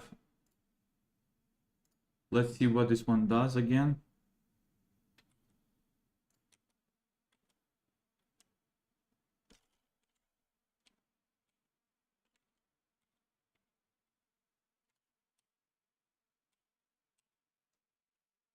Okay, LM weight and LM model.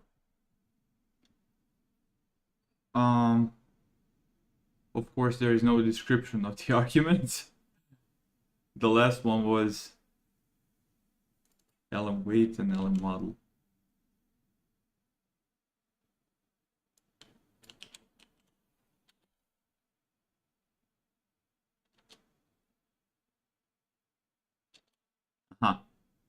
So here somewhere in the generate it multiplies with that weight. So you probably want to have so you have LM model.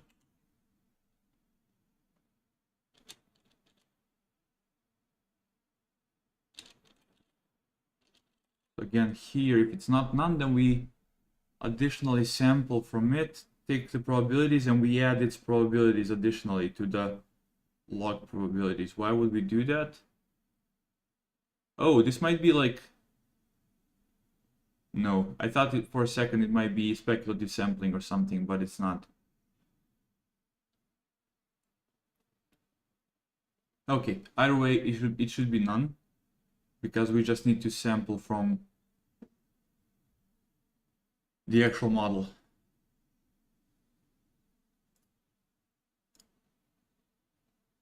That's some type of flexibility that we currently don't need. Let's go back to train. Train.py, here we are.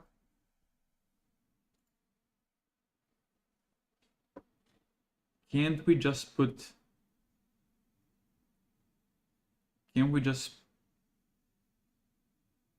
set those in here so we can make it a bit more elegant? Let me see quickly.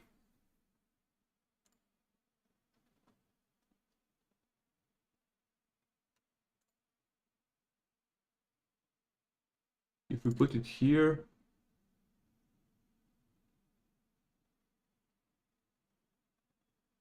no, that one is not gonna be, we have to pass it like this, obviously. Okay, it doesn't matter, guys. Let's just exit here, exit here, exit here, and we are back to train. So this is as concise as it can be. And then we grab the iterator for the training for this particular language. We have this ugly piece of code here.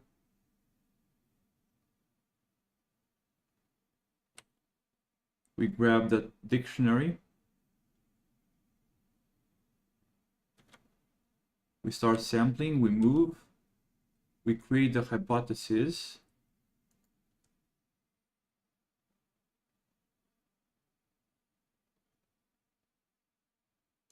Then we go through the list, create the tokens. We don't, in all reality, even need these, right? Or we actually need them just for people to see, okay, we'll need this, this, and the hypothesis as well. Okay.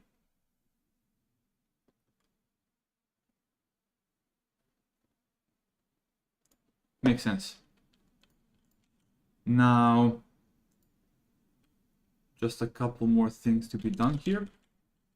Just refactor this a bit.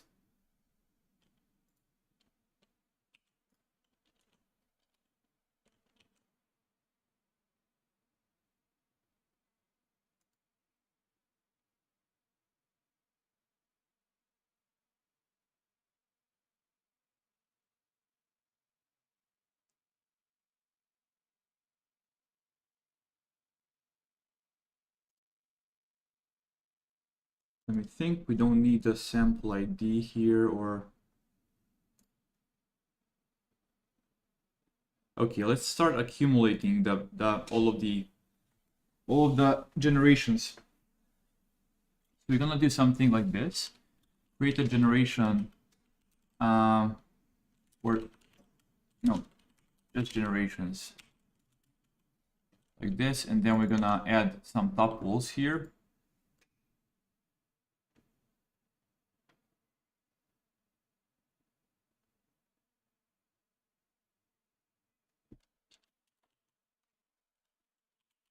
Append the tuple of source string, target string, and hide this one, and then we don't want to iterate here because we know precisely what we need, and what we need is this. We need hypo to be equal to this guy.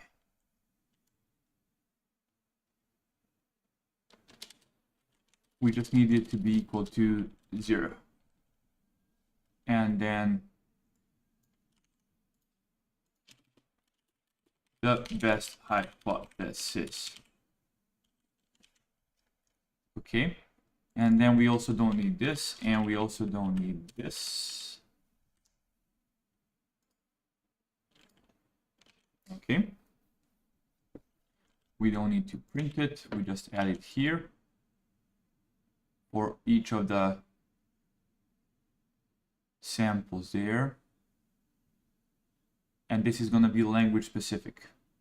So again, this is going to be actually a dictionary. So generations are going to be it's going to be a default dictionary of list. So that means we'll have to modify the train a bit and introduce so from collections import default dict. Let's move this so that it's sorted. Let's go to default dict down there, generations, and then from language code append right. Okay guys, that is looking better. To make it a bit easier, I'm going to also grab the sample ID so we can sort it at the end. And once we're done, somewhere in here, sort generations. Sort generations according to sample ID. Let's see what Copilot is going to suggest. So grab those and and sort them for the code and then just assign them. Yes, that's it. That's it. And then we don't want to write them to the file. We want to do two things with the generations. We want to step 1, we want to evaluate using sacrebleu. And step 2, we want to grab let's think. Grab 50 random samples and log to weights and biases.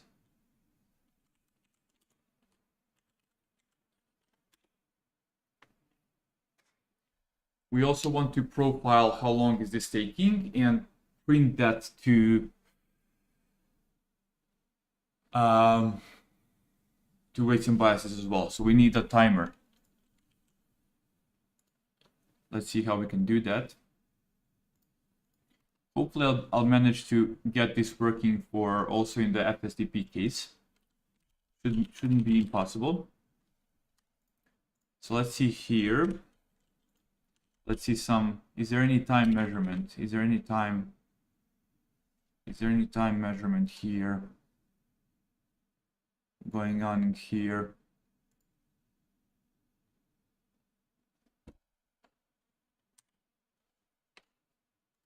Anytime measures, I don't see it. If there is one, I don't see it. validation step. Wait, let's go back here. Let's go to train step. Where do we measure?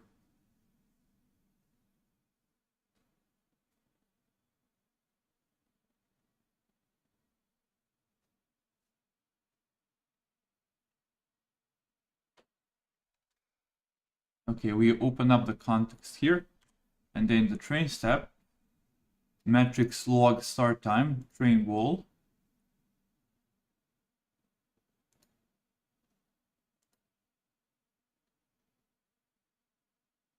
And then stop at the end. Log stop train wall. And that train wall is going to be saved where? The train wall is going to be saved under train wall. Under train wall. Whoops, let's go back to the code. So again, train step is going to be under, because this is metrics aggregate under train.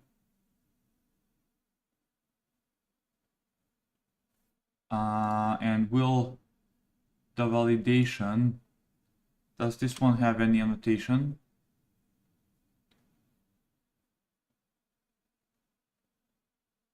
Where do we set it?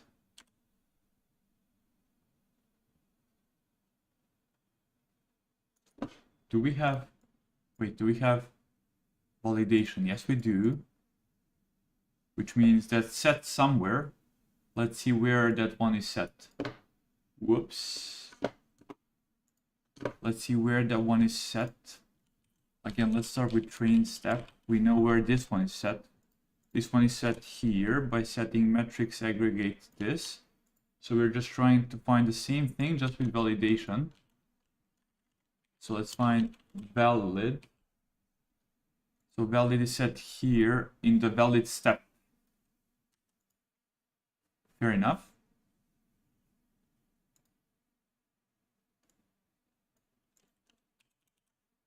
For us, we're going to instead do the following. We're going to go here. Maybe. Let me think.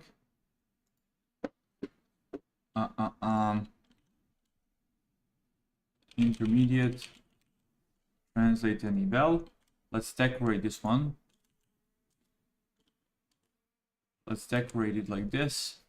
Do we want valid? I don't know. Maybe. Let me see what we have under valid. Do we have any time measurements under valid? We have perplexity. We have words per second. We have batch size, average batch size, loss, epoch, past NLL loss. Okay, we can maybe measure.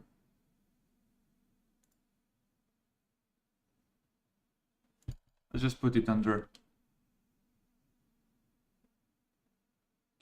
eval. And then let's go to train step. And let's do the same thing here. So let's grab this one. Let's go to, again, intermediate. Just reusing the work that they've done there, because I am now much more familiar. That's why getting familiar with the code helps. So eval wall, let's call it like that. And then let's find that same thing in the train again. And let's go to the bottom of it. To the bottom of this. Whoops, did I miss it? Yes, I did. Metrics log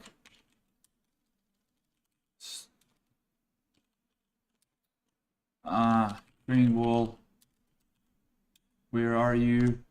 This is it. This is what I've been looking for. Go back down there. At the very end, put like this, and just put eval vol. Okay. So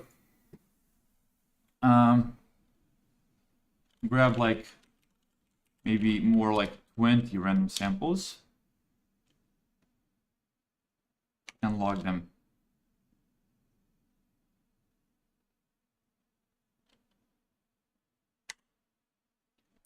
Ah, okay.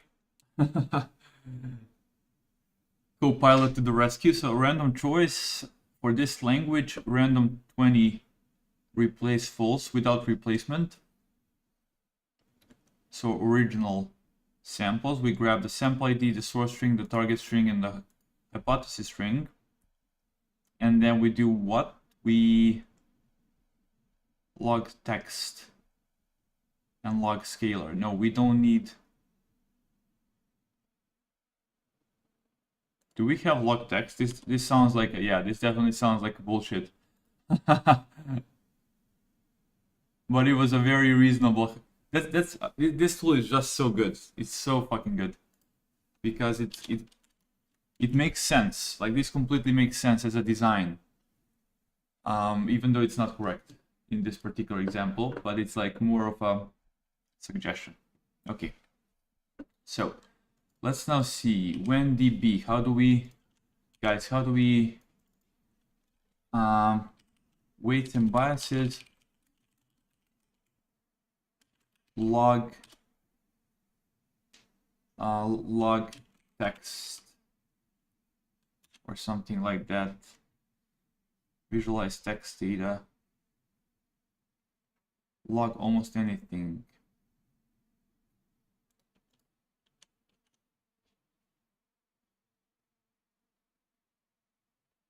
Add log image using the image method. They literally have the image method. Videos, log the video. Can we log text? And if so, how?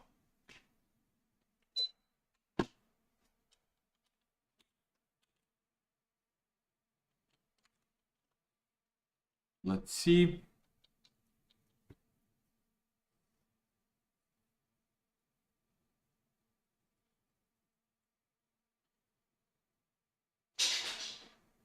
Super easy.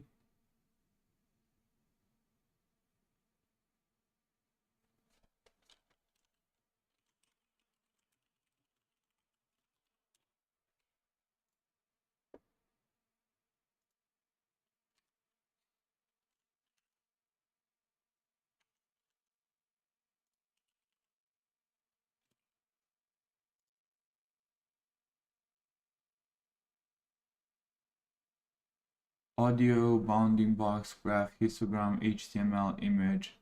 I mean, we can always save it as HTML, but can we just log a piece of text? Come on. No, you have to have something like that. Visualize text data, let's see. Text, text, text, text, text. I guess as a, they save it as what? As an artifact. In the artifacts context. Sample code to log text to WhenDB table, okay. Okay, so it's more, we want to save table, okay, makes sense. The default run log call to associate the table with any run.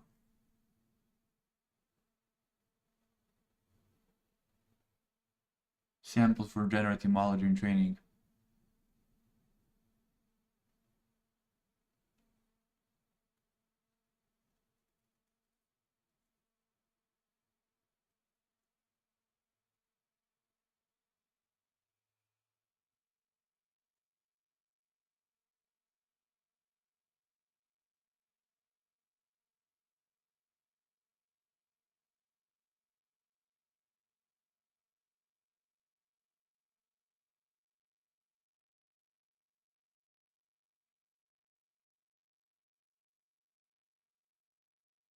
Okay.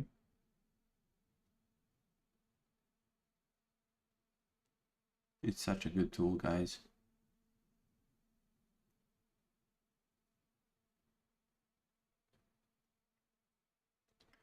Responses, and then columns, and then just log the table.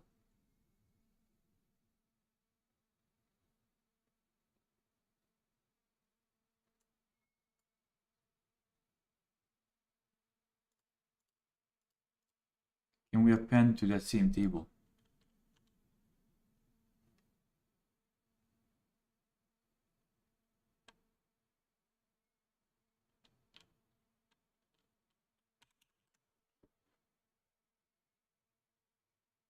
Let's do something like that.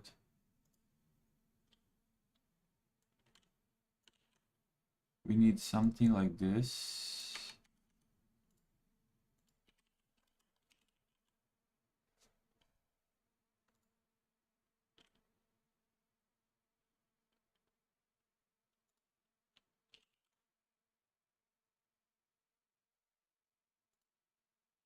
Add data, unique ID,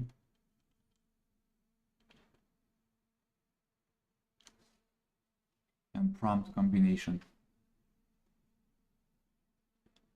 So we store just a second. So P, temperature and response, prompt temperature and response, and ID. Okay.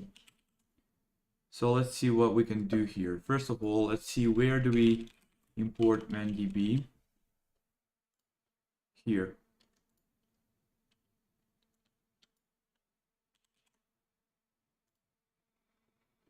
Okay.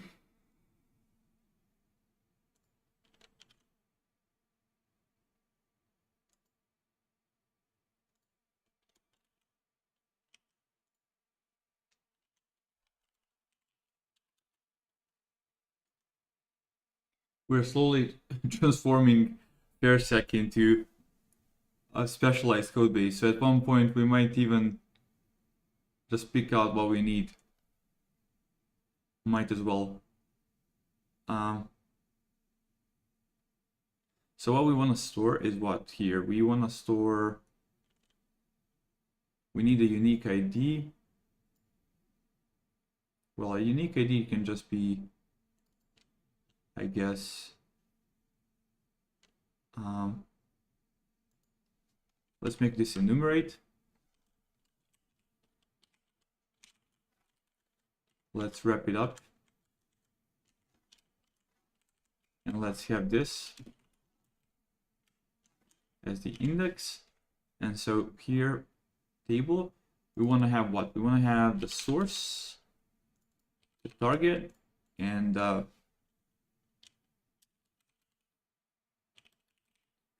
translation. This is just ground truth translation.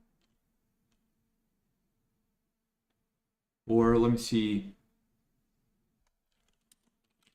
target, source,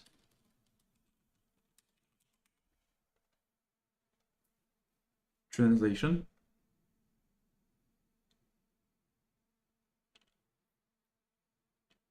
And now we just add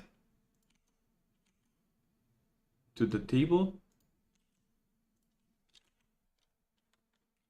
Here's the table. We obviously want to construct it only once. Then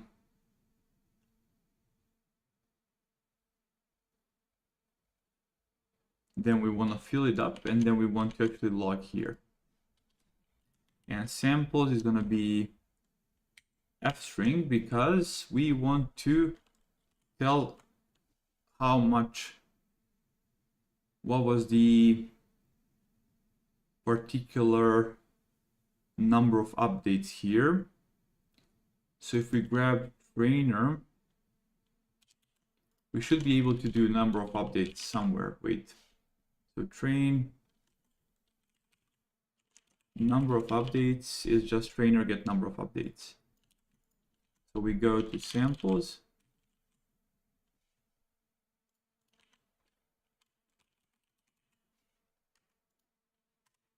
we go to samples and we do this. Okay. Maybe a bit more elegantly. Number of updates is this, and what we need is string, and fill it up with like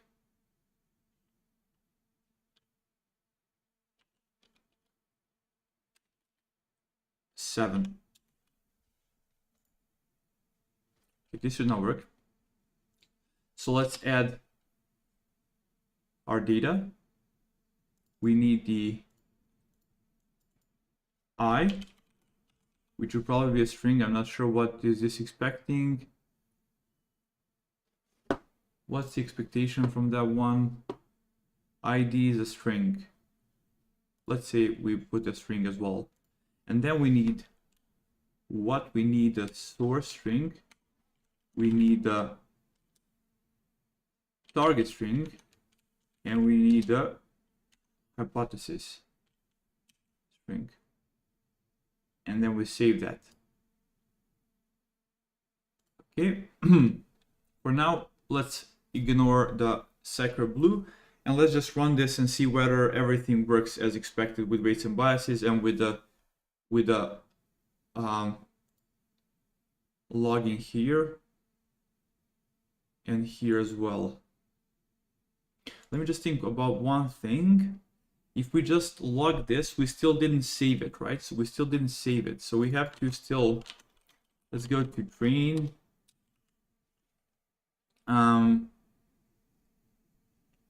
So under train, okay, so here basically after we run the, let me see, this is the train step. We enter here, validate and save.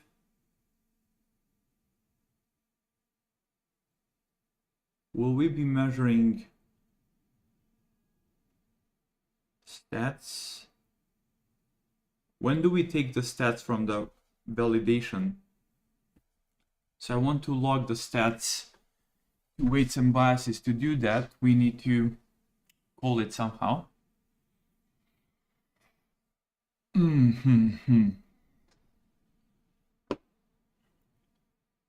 think.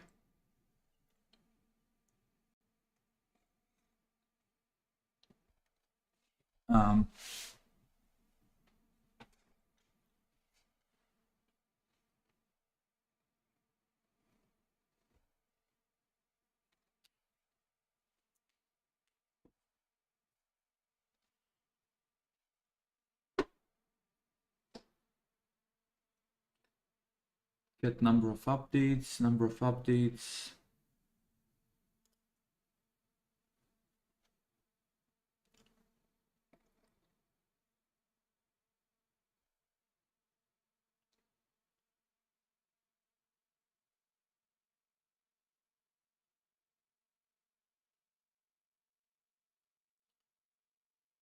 Get the training stats, the smoothed values, and then progress log. Where else do we call progress log?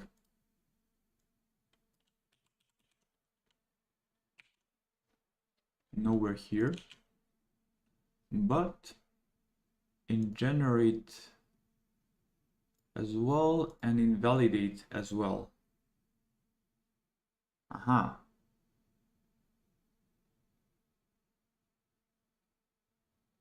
Oh, but this is, so wait, then I don't get it. Well, where do we validate? Is here. So we have the progress. We enter inside of the validate function.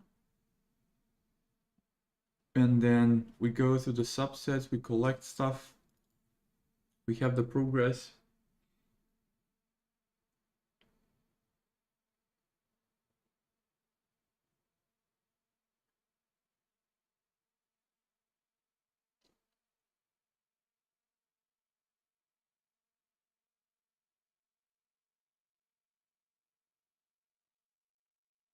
Will this mess up stuff?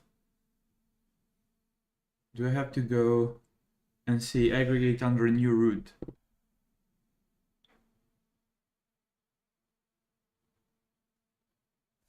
Because validation step here is annotated.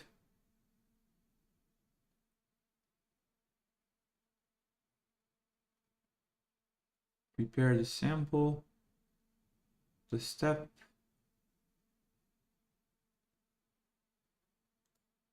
aggregate the logging outputs, and then we retrieve back the logging outputs from the validation step. Wait.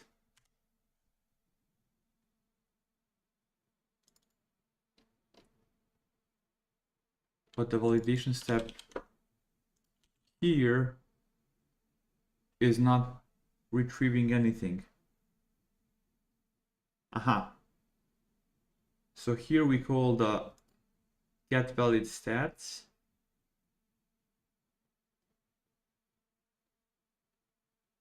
And then we get the stats. And we print progress print stats. So this one probably adds the data. So we have to replicate that same logic on our side. Get valid stats. What does this one do?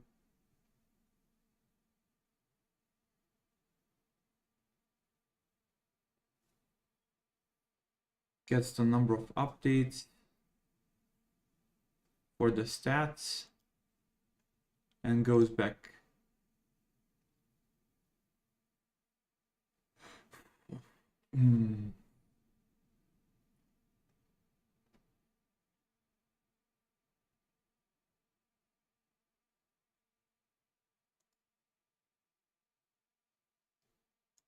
Go back to valid step again.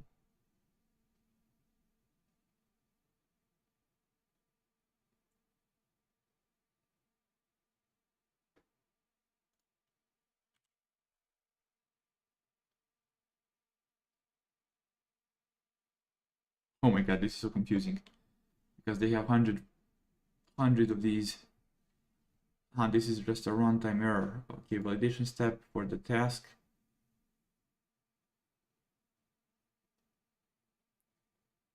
Where do they log it? Why are they making this so complicated? Get valid stats. Where is it? Here. Where are you called? Here. So under validate. So once the validate step is done, and where is validate called? Validate here. So in the validate, at the very end, they have printing of the stats. Progress print.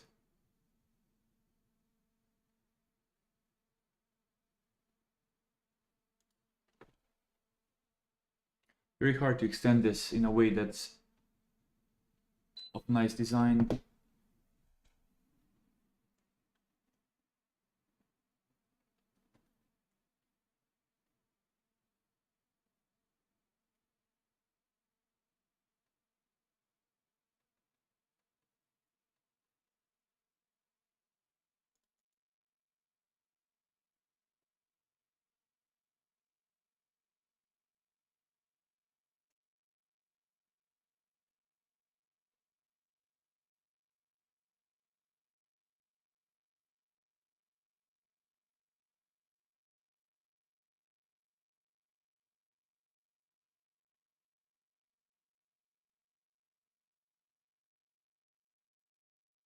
Why do I need this new root?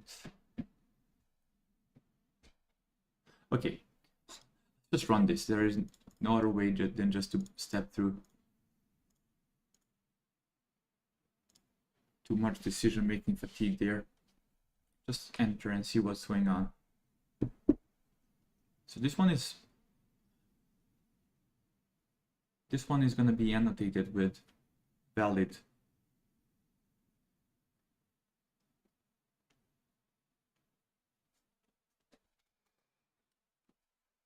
Okay. Enter.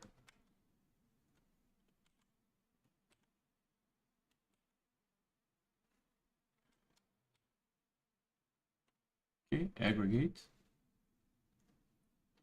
with a new root. Create a new name, meters dictionary, keep a new root, then grab the active ones, clear them, grab these ones, clear them, and then just add the active aggregators to be this one, and then yield it.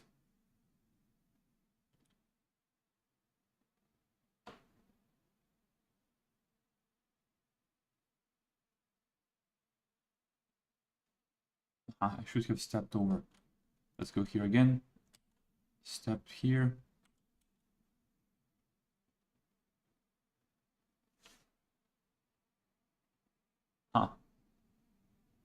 Okay. Stop this, stop the training. Let's go and see what's the best way to approach this. Train is already not already basically annotated with train, and inside of there we have all of these, and then we add additional context here with metrics aggregate, which is going to be added under train.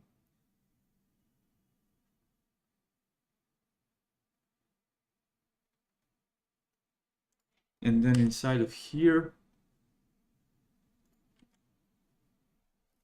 we add a new root.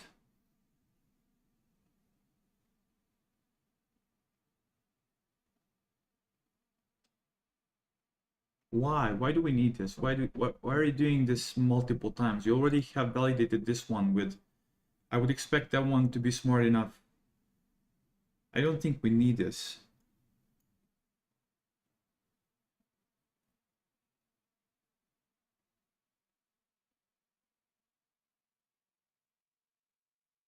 Okay, let's just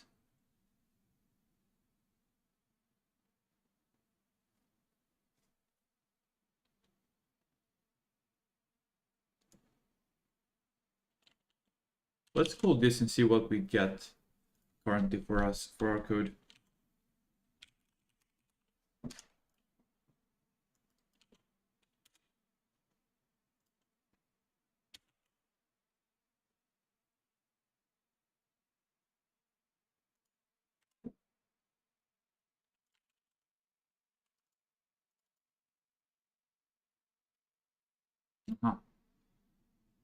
So how do we grab the aggregator above get train stats? Where is the get train stats called?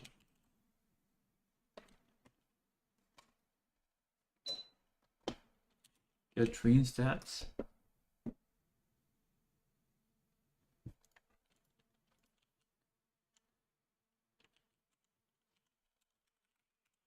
Train step. Get training stats.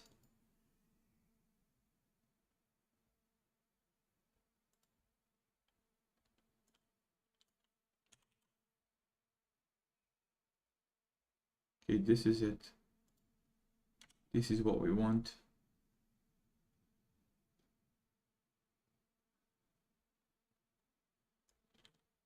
Like this, and just grab eval.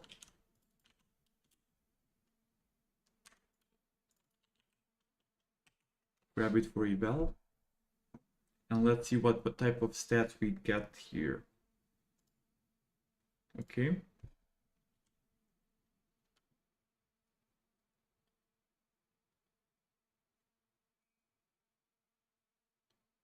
Put a breakpoint here and run.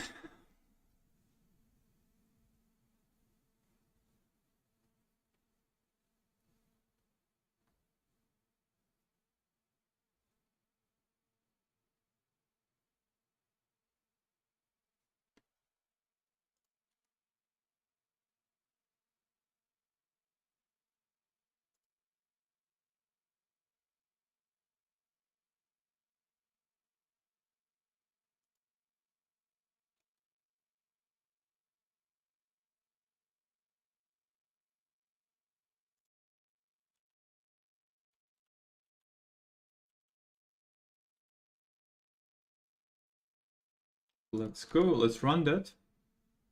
It's gonna take a bit of time, and this is gonna happen every now and then, so we're good.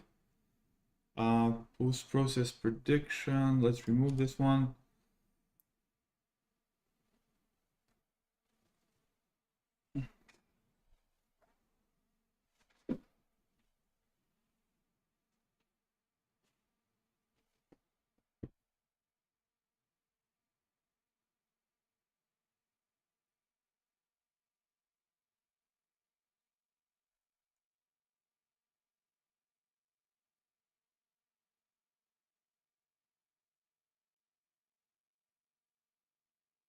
Okay, it's progressing. Let's see where we stand. If we go to main, intermediate, we're somewhere in here right now.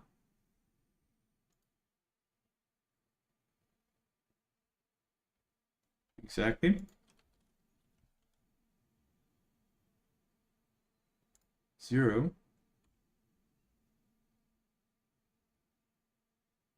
Let's go.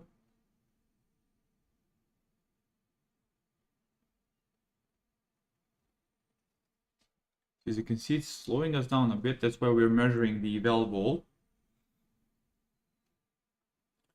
Let's see a couple of things after this is completed. Whether the generations array contains the right data. Let's see whether weights and biases works as expected. And let's see whether the metrics logging works. Once that's done, we can add sacrebleu. That's going to be, again, easy. The hardest bit is how do we make this run in the FSTP mode once we run the data parallel thingy. We're currently just disabling it and running a single model without FSTP, without any sharding or anything. So that might change things a bit. Okay, this is a bit slower than expected. But like again, every 1,000 or 5,000 steps, if we make this once a couple of minutes, it's fine. It's amortized.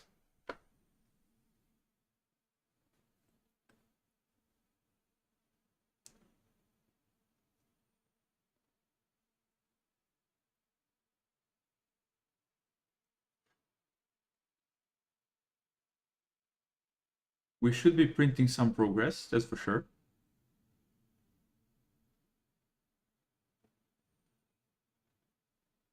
So me not choosing to wrap this into a progress bar was stupid. I'm gonna add a progress bar here. Let me just add a add a JSON progress bar.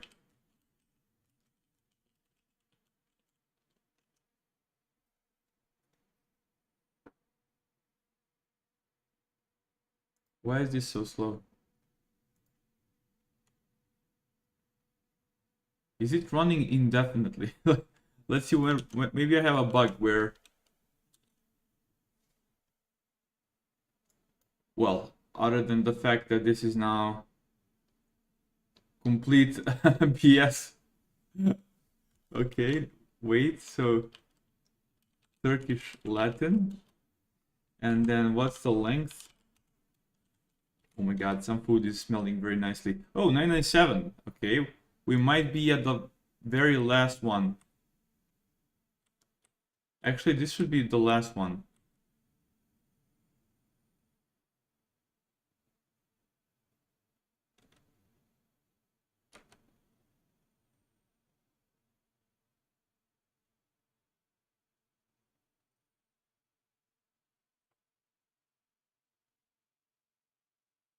Is it still adding? And if so, why? We should have it exactly 997.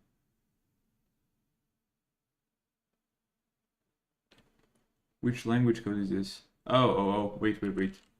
So we are done with that, but we are not done with Hindi. Okay, Hindi is still running. All good. It's gonna be fun to look at the BS output from the model while it's still being trained.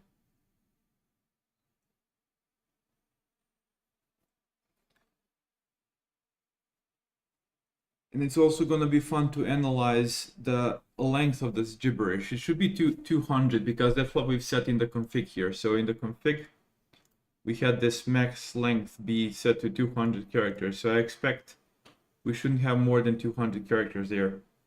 But let's see. Let's analyze things one by one. This is fun, guys. This is some good progress. This is going to make our training life much easier. There's going to be one more step after this, and that's to make sure we can run this on a big number of GPUs with some sharding strategy.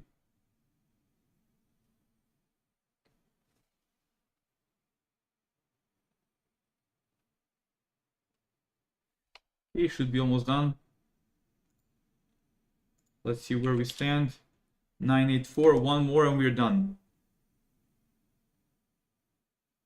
Okay, here we are.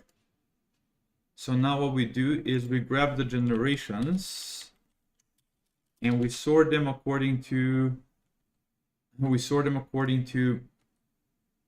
IDs. Exactly. And now let's do the following. Let's grab the 0th one and then let's grab the second one is the correct one. The third one is the sampled one. What's the length? We expect it to be 200 because it stopped because of the constraint of the generator. But it's not at 200. Why? What does 200 even mean? Why doesn't this stop? Let me see. Let me see. Let's see how big are they. This one is 597. This one is 994. That's why it took so long, guys. Oh my god, this one is just wild. Let's see what's the max. So if we go, let's create a temporary variable. We're gonna go through the generations here. So for element in generations, okay, we go through the elements in generations and we pick, we grab the length of the third element and we'll get, oops, forgot to close the parentheses. What am I doing?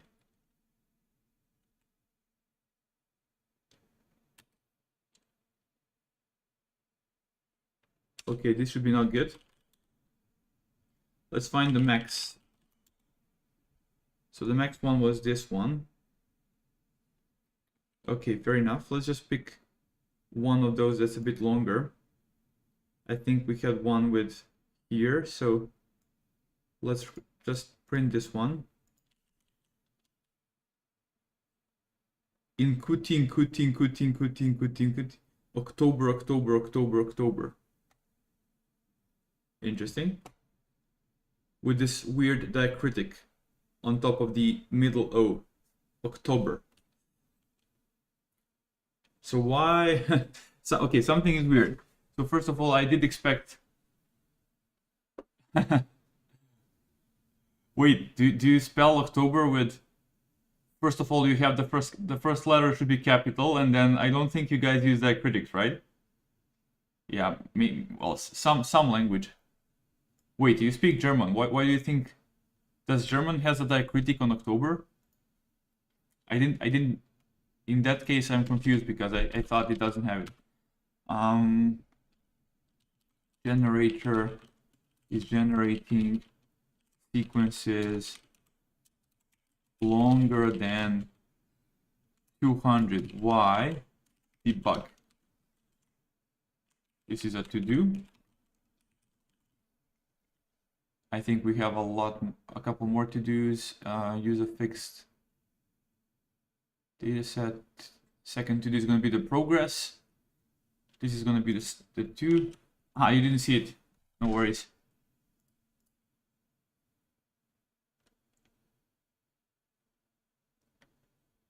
Do you want me to zoom it in a bit? But the thing is, if I zoom in too much, it's hard for me to debug because there's too little information on the screen. But if you don't see something that's important, let me know. Okay, so we create a table. Aha, October is Hungarian. Probably some other languages also have the same, right? I wouldn't be surprised. Whoops, what happened here?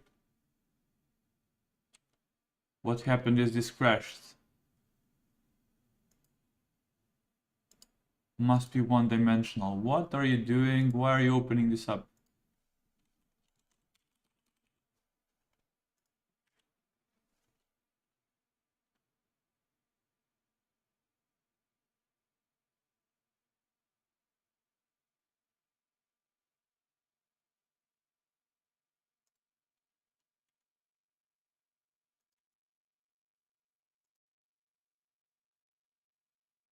Okay, something failed here.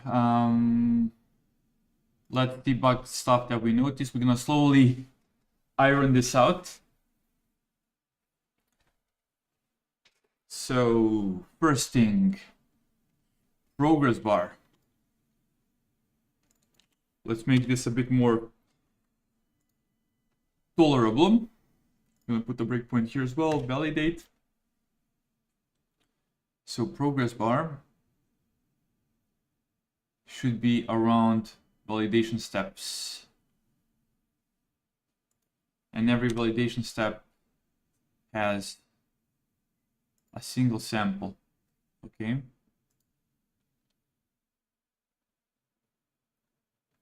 So let's make sure we use a progress bar. Are we constantly recreating these, by the way? Train, validate, train, validate. Everybody's using its own. Are these the same?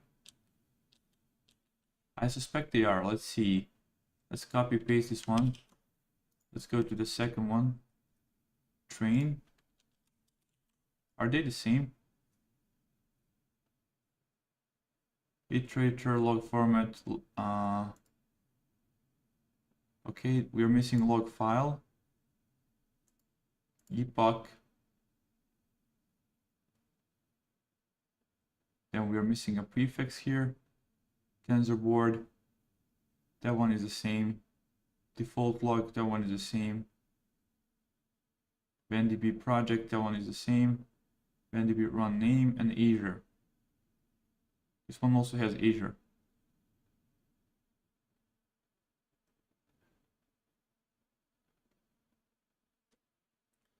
So we don't need Azure. So we can, I think we can pick. Let me see, is there any additional information that's valuable in here that we didn't have up there? Epoch, we have it. Log interval, we have it. Log file, we just don't have the log file up there. Everything else, this one is strictly more, has more arguments other than log file. Okay, let's just pick the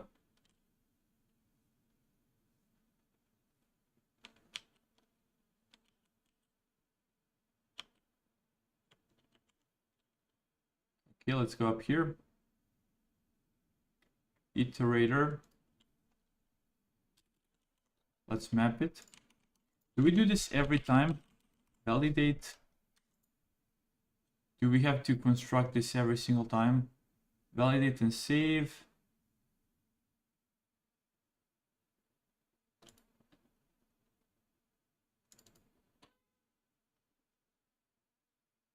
And then validate. Yes, this we create this every single time, which makes sense because it's supposed to log progress. Okay, intermediate. Let's go.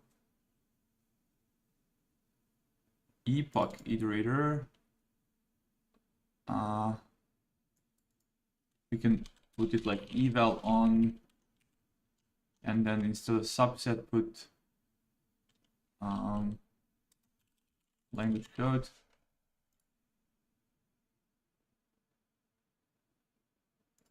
And then that's it. We just need the epoch information. Do we even need epoch? So now when we're iterating, instead of going through this, we go through progress. So that's this to do is done. Let's just test this works, and let's see, why do we need epoch iterator here? Progress bar. Epoch is where? Epoch is used where?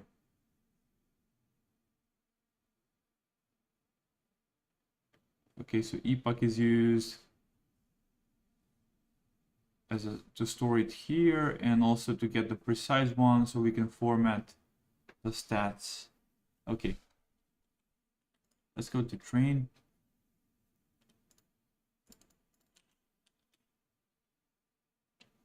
Let's pass in the same set of arguments: config, trainer, task, epoch, and this.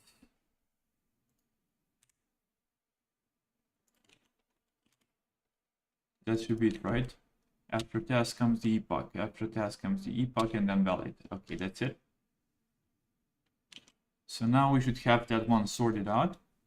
Now what we're left with is generating sequences longer than, okay, for that we need to understand how the generator is, what the generator is doing.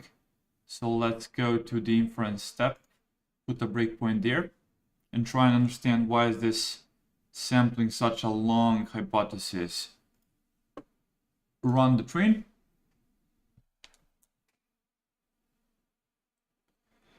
Awesome, glad you can see it, that's cute. I'm running again.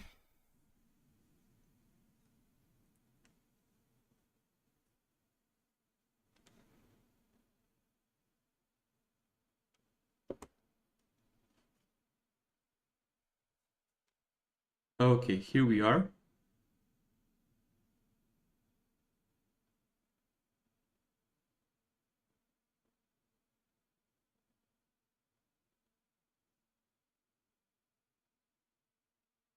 Log interval every 100.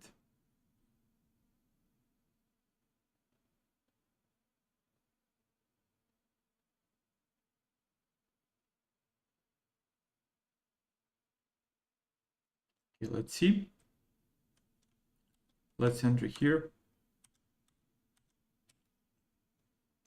Inference step.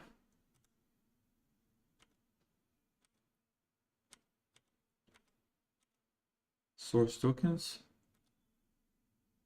Prefix tokens is going to be the target token for the Turkish.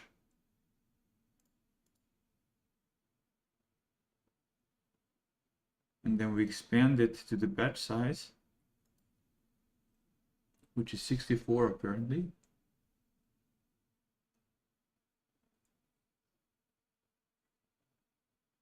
How come? Why is it 64? Didn't I specify 50? Wait.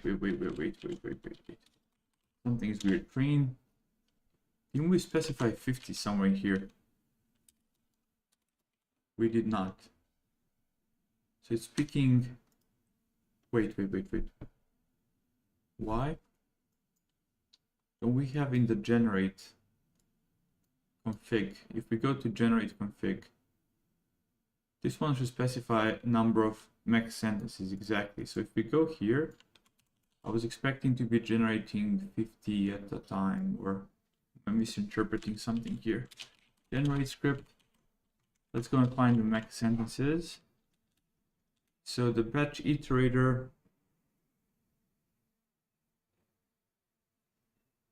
here looks like this, whereas for us, how does our iterator look like?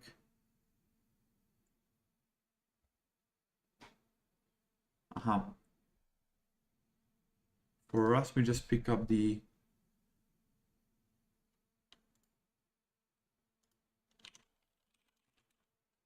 like this.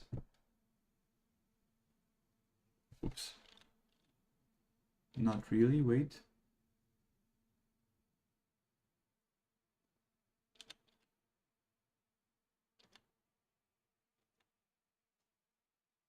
Okay, here's how we pick it up. Just get the valid one, get the next epoch iterator. As opposed to that, here we have task get battery trader, max tokens. Okay, so that's the difference, guys. Yeah. This is because I took an iterator from trainer following the same logic as from the validation function, as opposed to using the one from generation here. That was the difference, man. So here we grab the, just a second. We just need to specify the right language.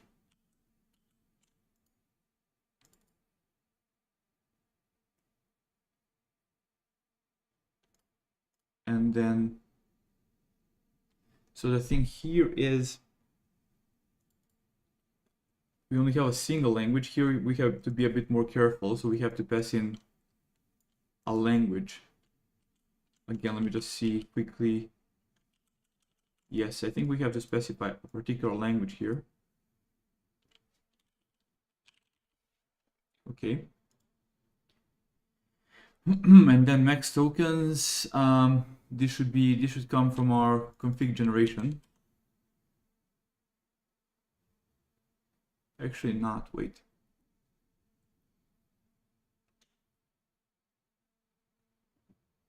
Batch size.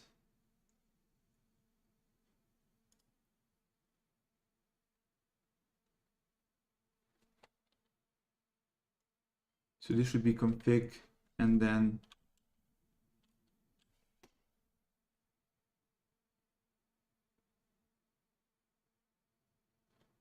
whatever we really want. Let's set it to 50 for now, just hard code something.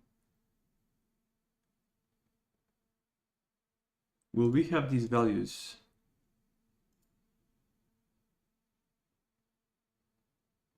Not sure, let's see. Let's just hard code something here for now.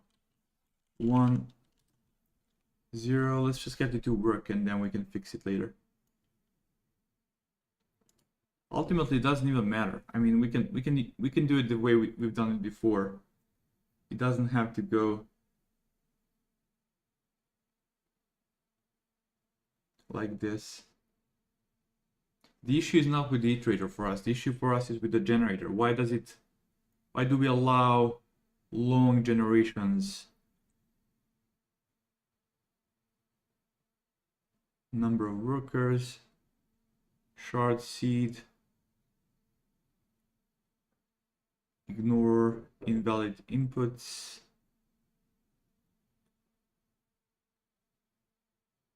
max positions, max sentences, max tokens. Okay, I don't think this one matters actually. Let's just go back to this one. And let's understand why the generator is generating weird stuff, too long stuff. So sample prefix constraints, enter, enter, incremental states,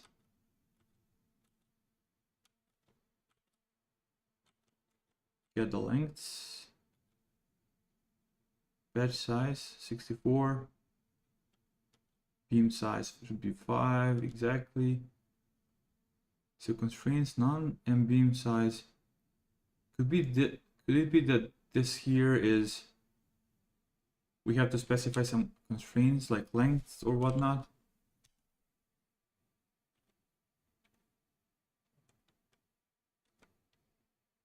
Okay, max length specified here.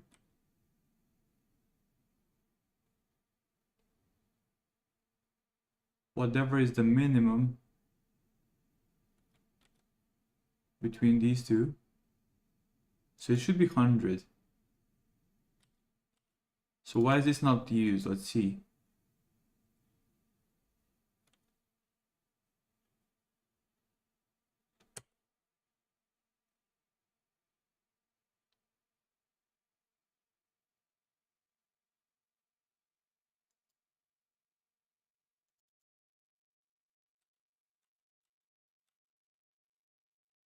max length.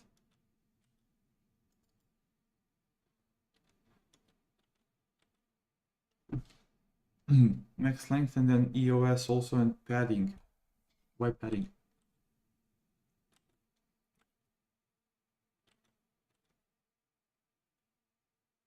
Where is the actual generation? Why is this so long? List of completed sentences, finished, number, batch size, offsets.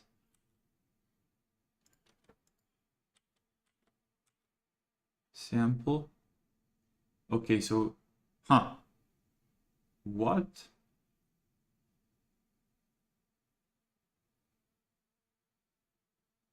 Okay, guys, I'm just stupid. This is limiting the number of tokens, and we were measuring before the number of characters. So maybe on average for some of those, the average token length was 9 characters or whatnot. Can that be the case? Maybe in these early, while the model is still random, maybe that might be the case. So we ran this 200 steps, and then we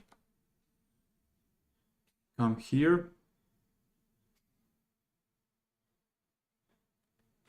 and then we score, we finalize, and we get to, what's the length of this one? The length of the finalized one, 64. So for each of the, got it. Let's see what we have here in finalized.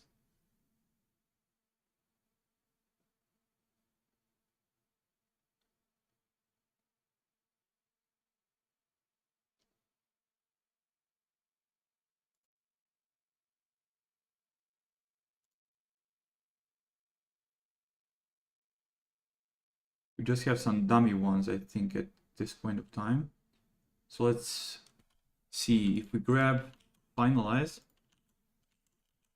1 and then 0, like the 0th hypothesis, and then token score, attention, alignment, blah blah blah. Let's grab the tokens. This should be dummy. I think this should be like, what's the shape of this one? 201. But all of them are this dummy padding token or whatnot. Yes. And then if we actually grab the 0th one, the 0th one should have a content because we went through it already.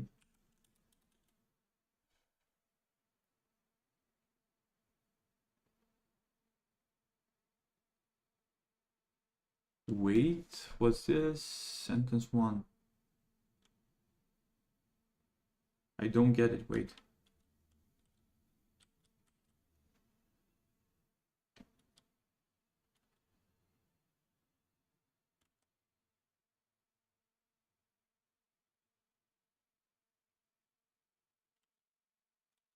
Scores, sorted scores.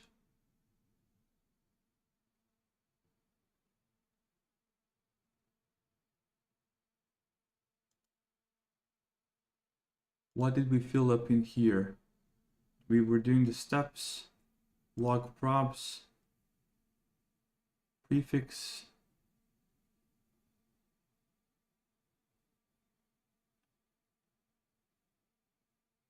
finalize sentences.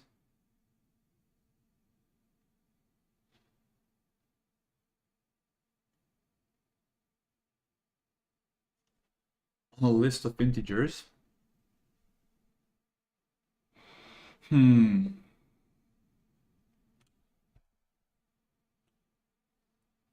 me think.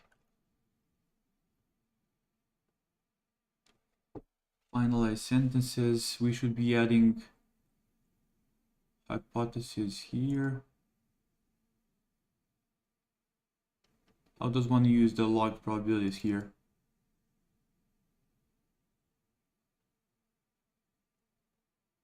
We get the scores.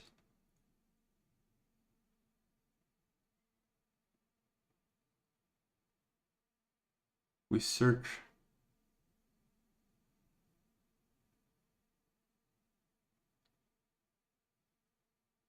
Okay, it doesn't even matter what we see is that we have up to 200. Maybe October was like a single token, so that's OKTER,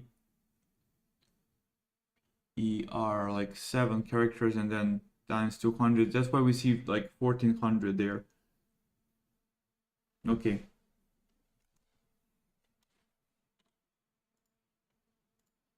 I think that's a good explanation here. Either way, we see we only have a loop with that many steps. So let's go up. Let's go up. Exit from here. Those are the hypotheses. And then we add them. So, okay. Let's go back here. Will we have the progress bar being shown or anything?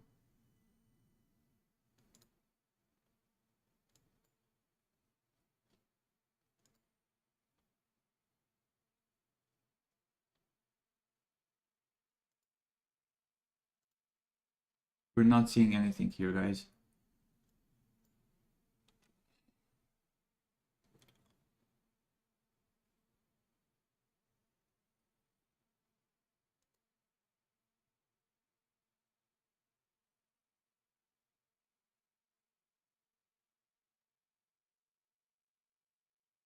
Because log interval needs to be something smaller.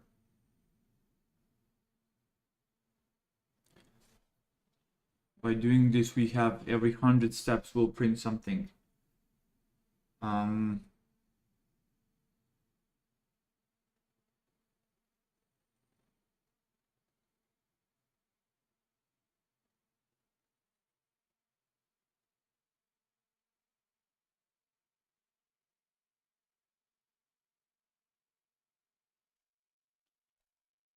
Let's see, log interval.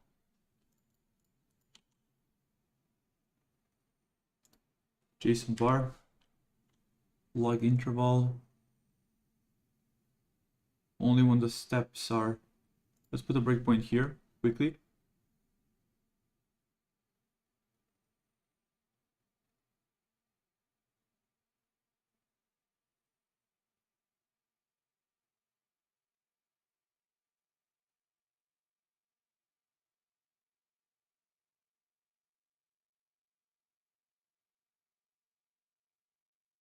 Why is this not?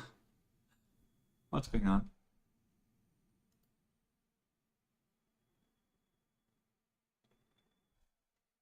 Am I even using the progress? I am.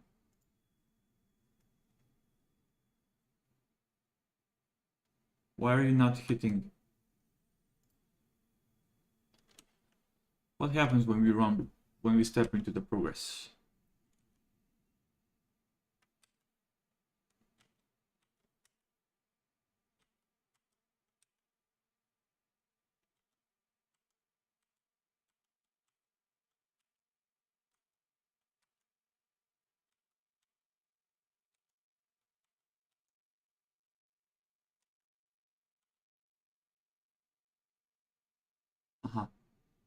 So when do we log?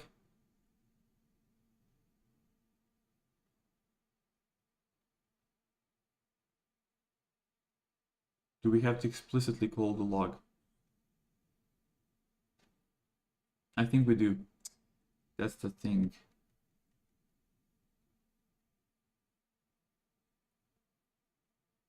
Okay, click out here. Progress log. So here we log only ever so with this update. Let's see here. Validate has its own progress bar. When do you log with it? You just print at the end.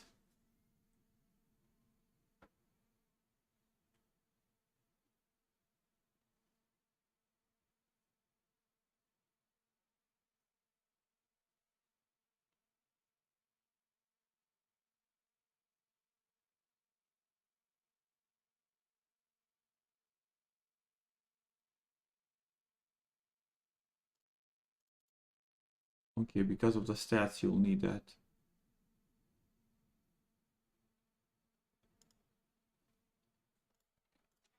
Okay, let's go back. Intermediate.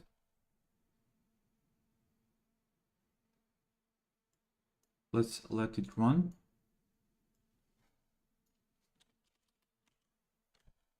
And go all the way to here. I'd love to have some sort of understanding of what's the iteration here. Why can't we...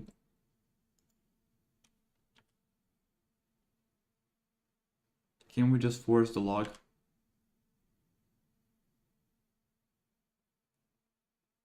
Okay, we can force it.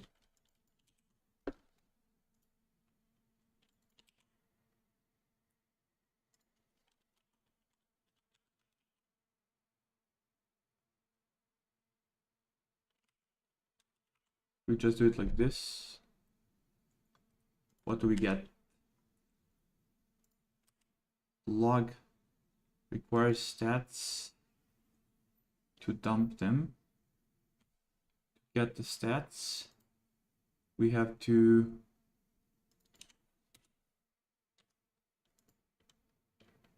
do this.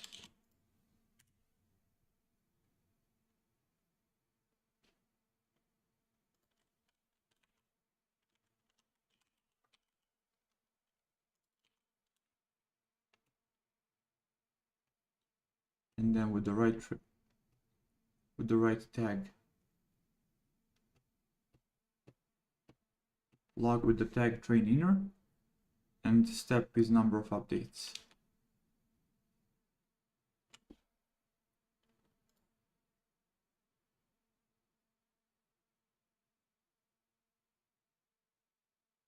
Not really. Step is gonna be here, whatever this is.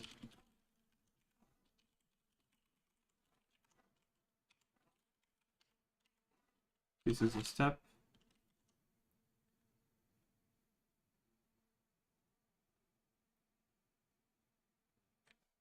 Or wait just a second. Oh my god, I'm confused here. So just grab the values, step goes into here. That one fetches the stats. And then here we need to do something like this. So we need stats tag. We just need a tag here. Tag is going to be eval. And that's pretty much it here. And now we just need to change this to log interval, like every, it's 5 steps. I'm gonna fix all of that later, but I need to see some progress while this is running and see if this makes sense.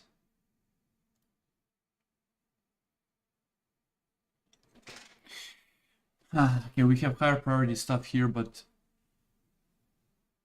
I need to see some progress.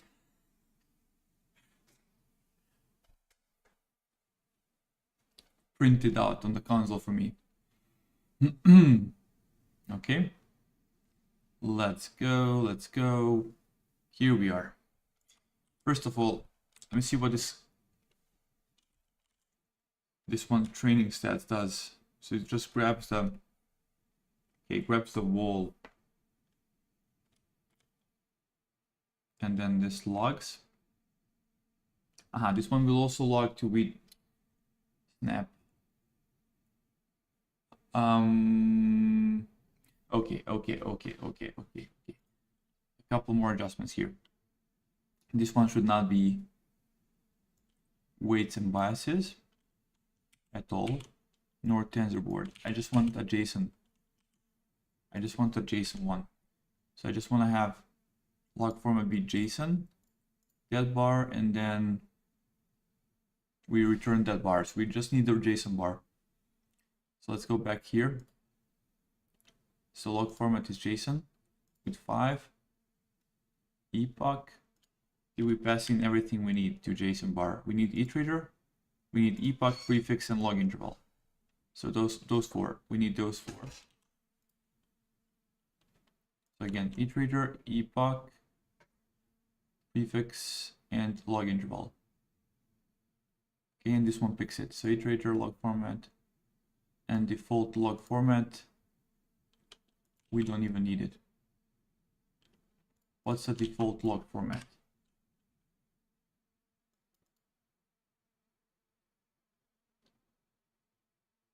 If it's none, okay. Well, it's not none. Okay. Or maybe we can use tqdm. But anyhow.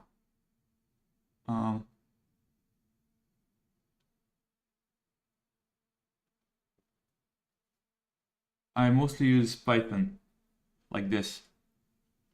And your second question, what is the best practice on companies like DeepMind? There is no best practice. Everybody does it differently. It's a mess. And also debugging is like the biggest mess in the world. Like Google doesn't have great debugging tools, especially for machine learning. It's mostly looking at the logs files. You cannot do something like this. You have to insert PDB statements and stuff.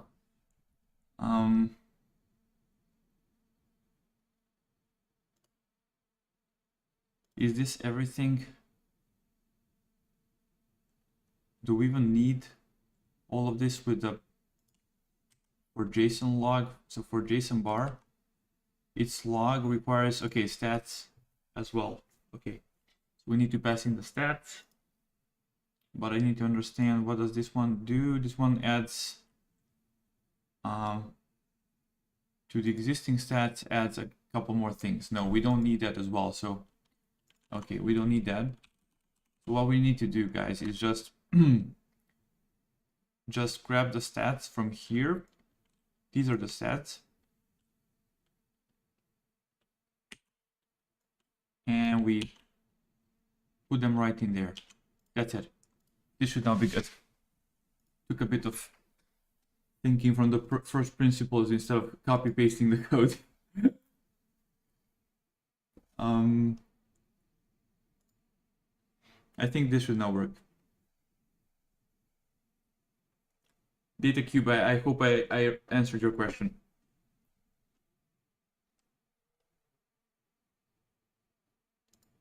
I sometimes use Jupyter when I have to visualize some stuff, like for some analysis. If I collect some data or whatnot, I would probably at one point open up Jupyter, but honestly not that much. Stats, eval bool. No worries.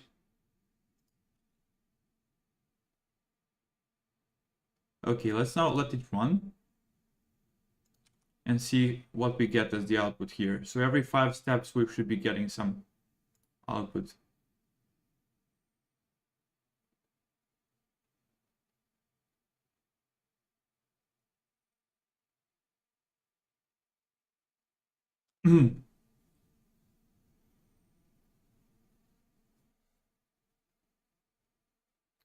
This is again too slow.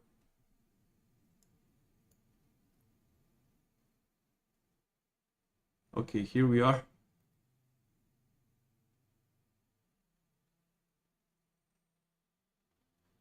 Eval bool, that's what I wanted to see.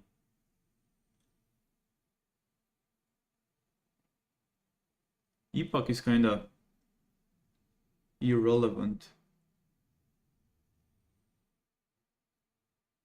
What does the update, where does the update come from? Is the update just...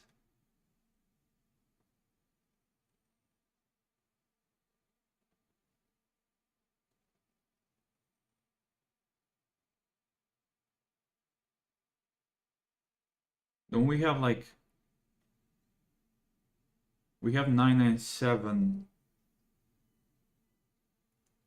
sentences in our eval, but because we're doing batching, it's maybe like 60, so it might be more like a bit above 10. So this is going to be a couple of steps actually. So I think we actually need to put log interval 1 here. So log every single step with the JSON format. Or maybe we even need tqdm. It's going to be like a progress bar. I think we can just try tqdm.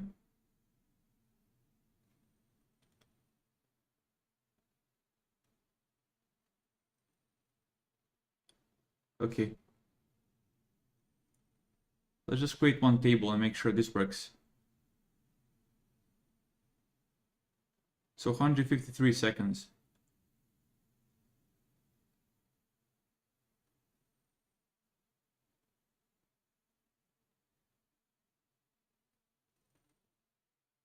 Okay, this is not, something is off here.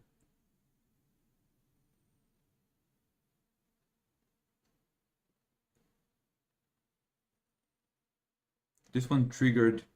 Will we now be in the second epoch? No. So it started from scratch with the same epoch. We messed up something with the logic there, but 3 minutes to run this.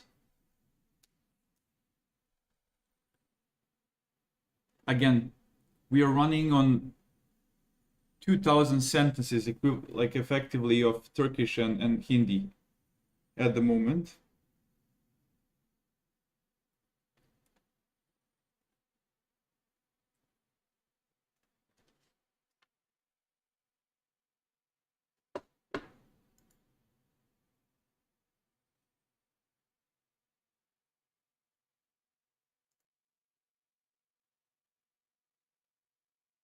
Let's just see where we stand with the progress. Turkish, Latin. What's the length? 997 for that one, and Hindi. Okay, almost done.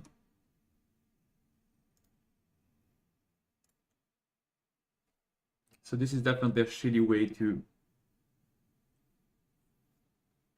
print stuff.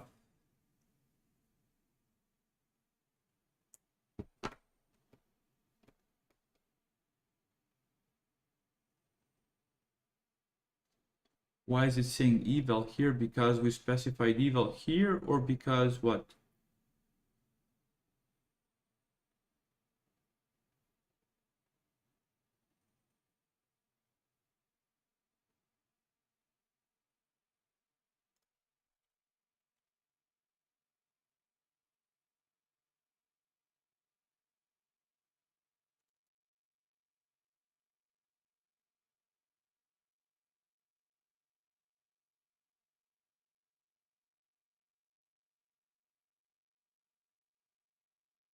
Okay.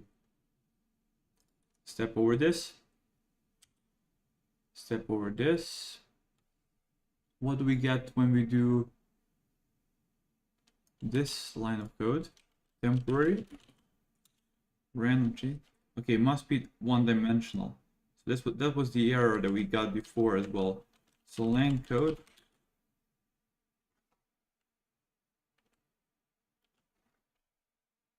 Is a generation. Aha, okay. Wait. We can sample from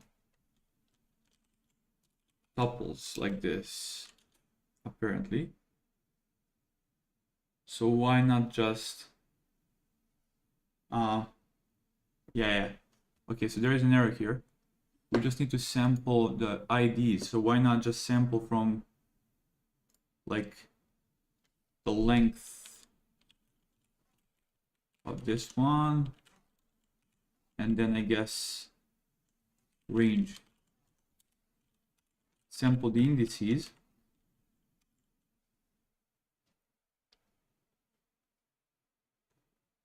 Sample the indices.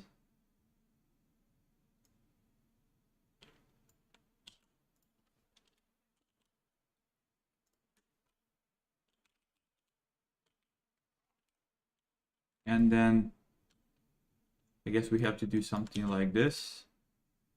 So sample ID is going to be, wait just a second. Yeah, I did expect that that's going to be a nicer solution. Just sample from those. It's not smart enough, apparently, NP random. What does the choice expect exactly? I hate when I enter a definition and I see something like this. This ruins the experience. MP random choice expects A, which is 1D array like or int. Okay.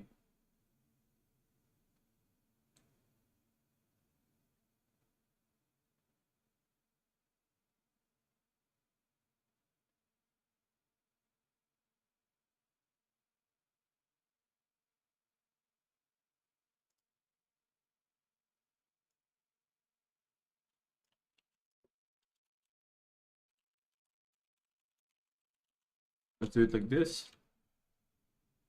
We grab a set of 20 len without replacement 20 random indices, and then we go through those indices. We grab the index, and then we grab from the generations length code. We just unpack it like this, and now we have it. Okay, that should be the solution, unless I've done some stupid error. We go through the indices, we extract, we unpack these variables, and then we add them here. So sample ID is not even used. That one is used only to sort the generations. So we need this, we need this, we need this to be stored in here. And then at the end, we do it like this. Okay. So let's quickly try log format, simple.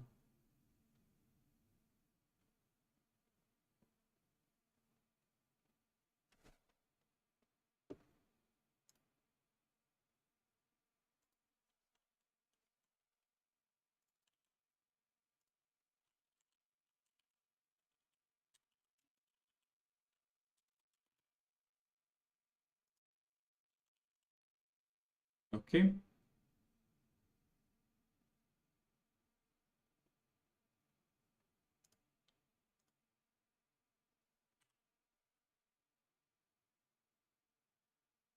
Return the bar. You won't even have the bar, right? The bar is not even defined if we just go with, aha, it is. It picks the simple progress bar, and then this one does what? Formats and prints it like this. I did expect to see TQDM being used somewhere. Maybe we'll see, maybe we'll not. Anyway.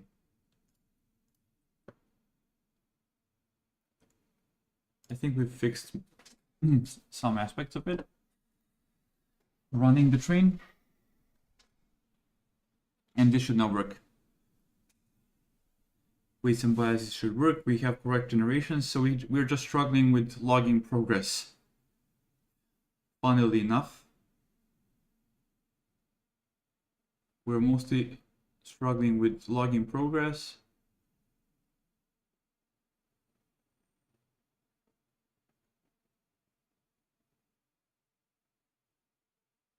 Okay, nice. That's it. That's what I was looking for. Just give me the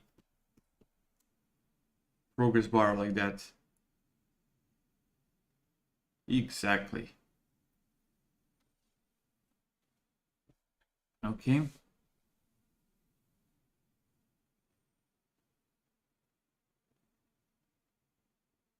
Does 26 make sense? I think it does.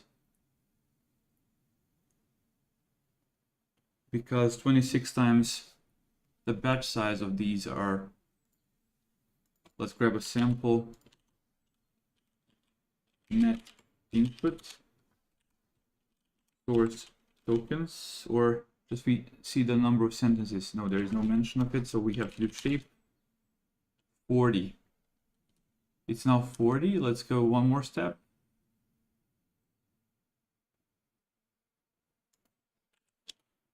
$40 again. So it goes 40 by 40. So what should we get? 9 and 7, so 40. It should be around 25 steps.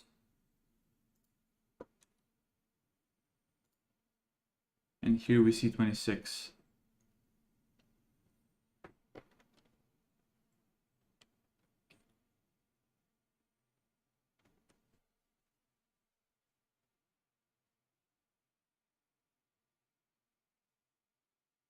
Eval on Turkish Latin, so this one is very good. It has the prefix, the epoch number. We log every one step and then TQDM. This looks great. We don't even need this.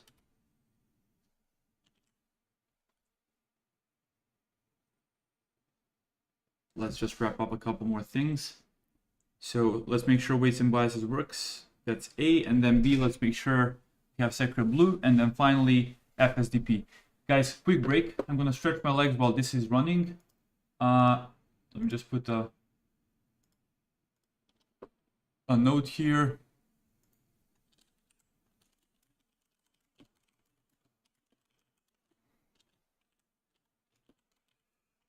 Let's put this here and let's put this on the side so you can track it.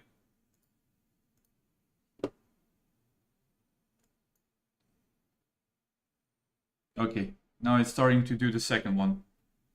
Be right back, guys.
Okay guys, I'm back.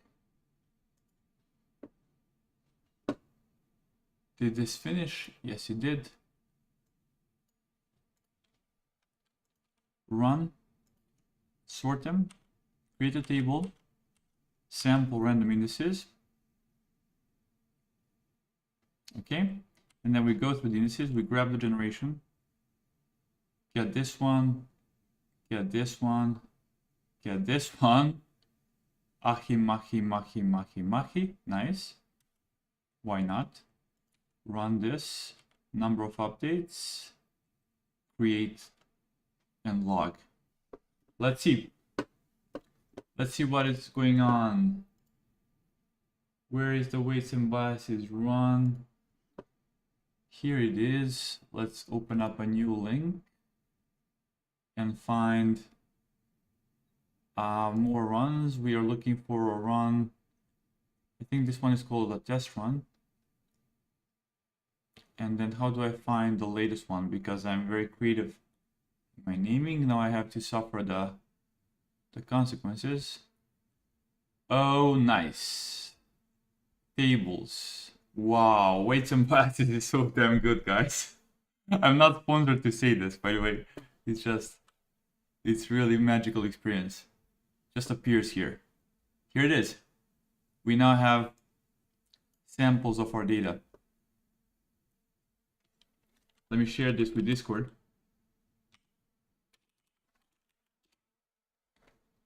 Let me share this with the server.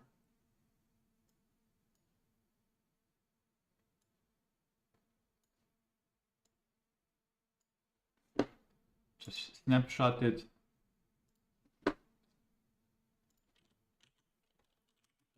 New addition to our training runs.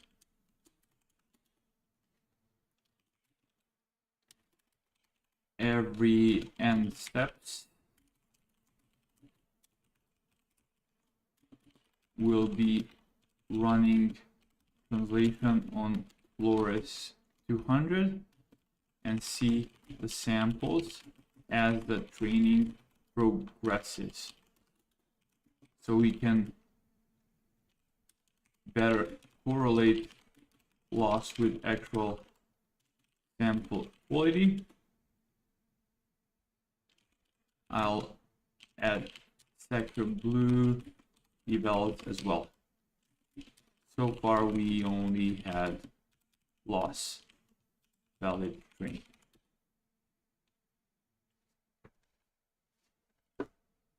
Great stuff. Looks very nice. Let me just see, where is this one coming from? Is it the last one here or what?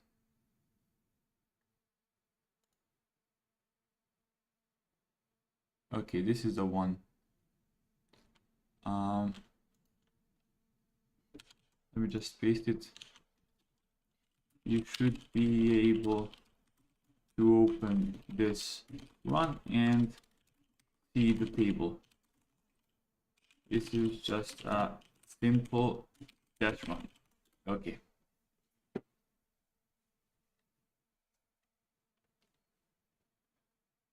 Okay, guys. That's super cool. Let me move these two out from the screen here. Let me remove this and let's continue. So now we have logged the stop time.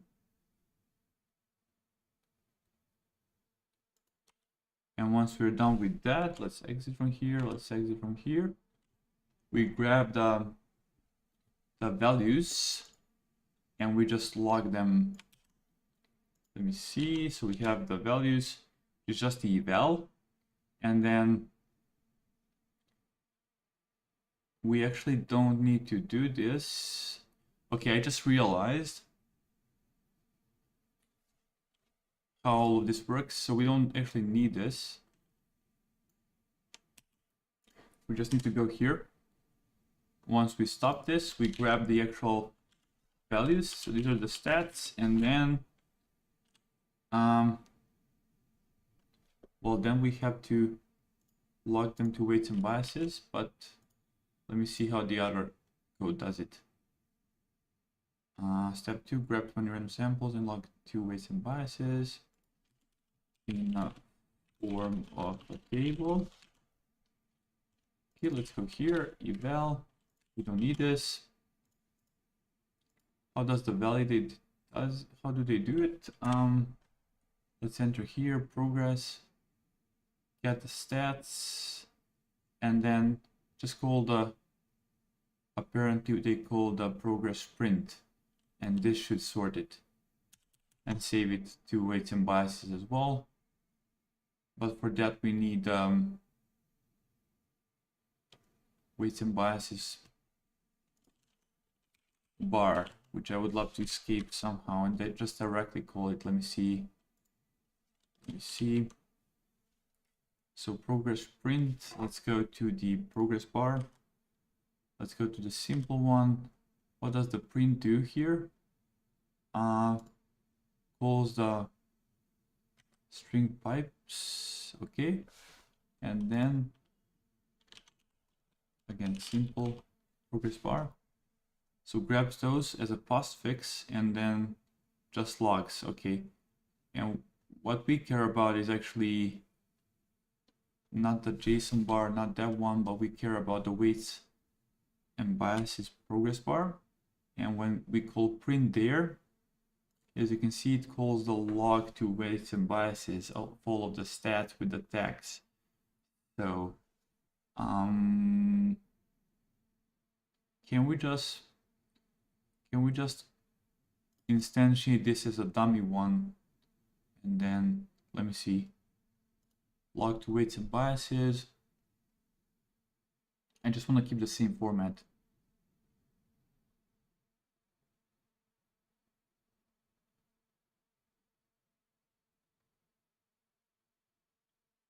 Okay, log with the prefix epoch, and then log depending on what we have. So we can just extract this out, keep it a bit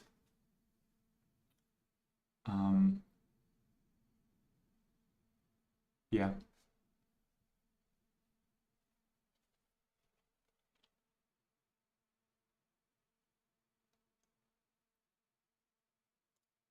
We need this.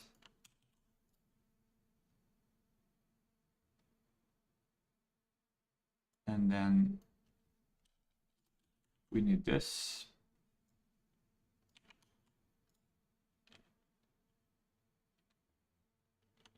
So the tag is gonna be here. Tag is gonna be eval.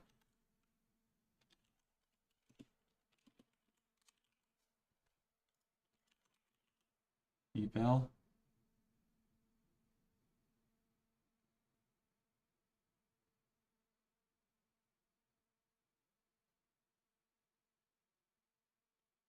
Again, we grab the tag.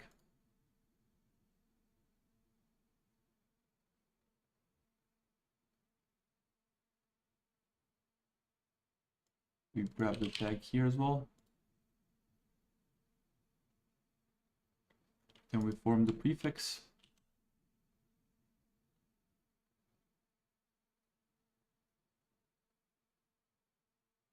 Okay, we grab the precise epoch. No, we don't need this.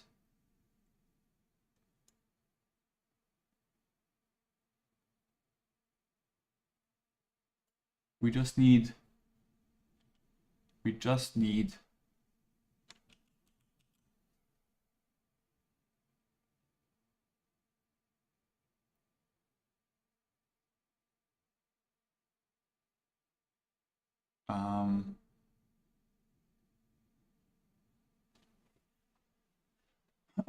to log the evaluation wall. That's it, which is the amount of seconds it took to run the eval. That's something we want to track if it's too slow or any issues there, especially as we start scaling up the number of languages.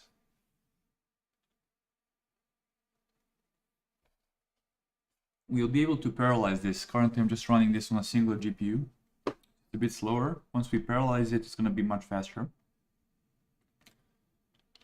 So why is the average meter not being recognized? I probably have to do something like this. Yes.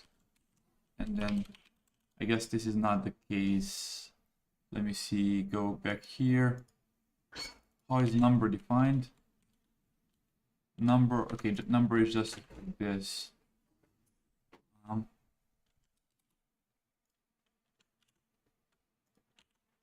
Number is import number. And then what's the step? The step is gonna be, go here, whatever we pass in as the third argument to this, which is the third argument to log, which is what, when we log, we pass in step here.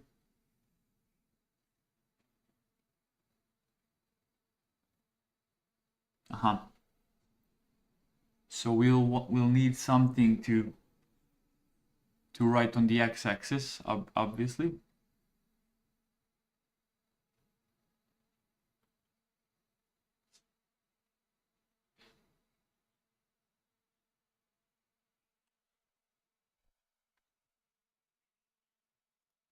Stop the eval wall and then just grab the values, create a prefix.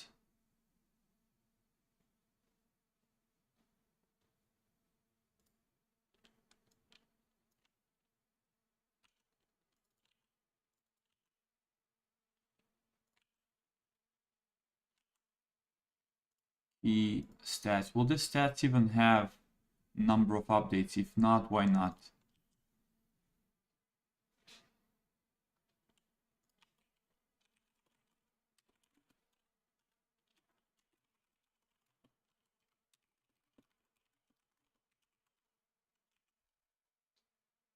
Let's see, let's go to the stats in the for loop.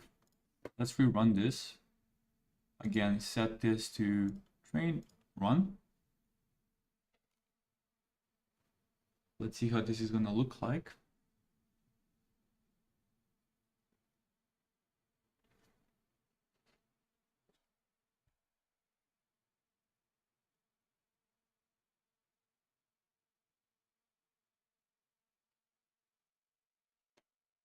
Let's go.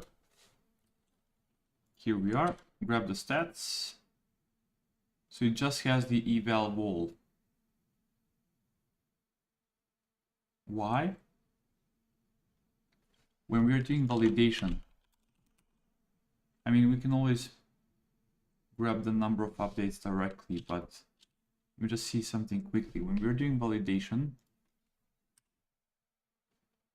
and when we grab the stats here, does this, okay, this one grabs the number of updates and sets it here. Okay, makes sense.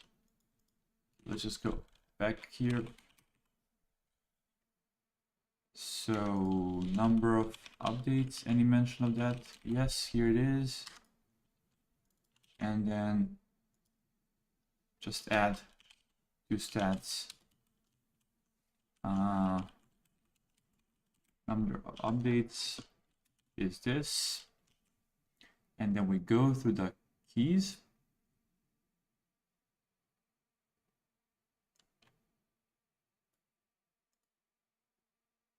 What does minus mean? Will this append or do what? Let me just see quickly. We do this, what do we get? Eval wall.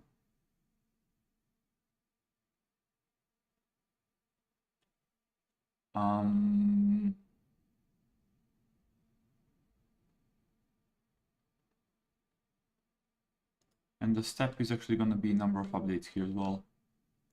I think the step should be number of updates.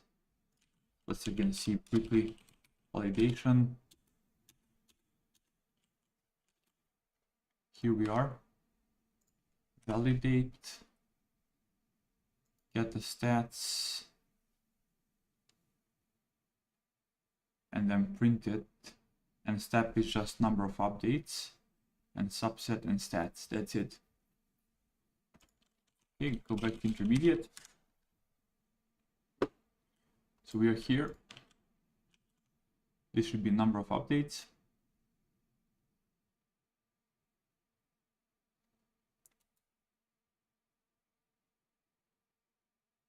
then I'm not sure why would we do this, nor why we should do this. Just do this, go through the stats. And if the meter is an instance of average meter, we do this, otherwise we do this. So what do we get from our stats? Stats, and then let's grab our eval wall. And this is just a number. And because it's just a number, it's gonna basically enter here and log it. So we can just do something like this, basically.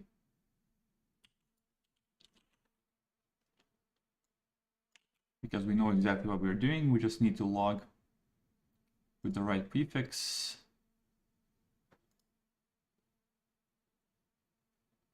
We'll log the eval wall.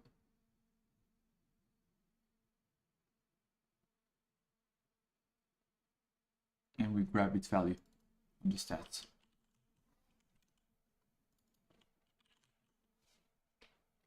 That should be it. Eval wall, and then we add the value with the number of steps. That's it. That's all we needed. Took a bit longer to understand what they're doing along the way. We could have done this immediately, but now we are ready to go to the second step, which is evaluate using sacrebleu and get it working for FSDP. That's going to be the harder step.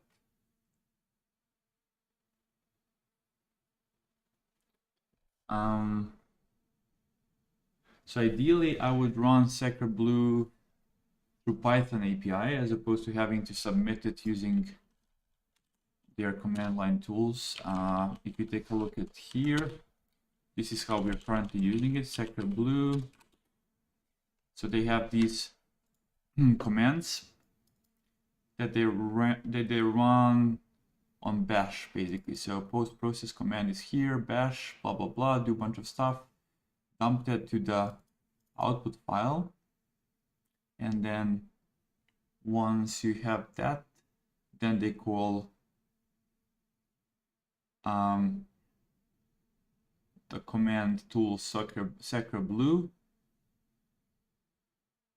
They pass in the arguments, and then they pipe that out to the result output file. So guys, here I would love to reconstruct this using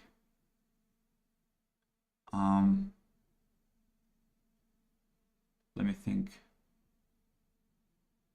Well, I think we can just use CHRF for now, and then it's going to be easy. I know how to use Python API for that one.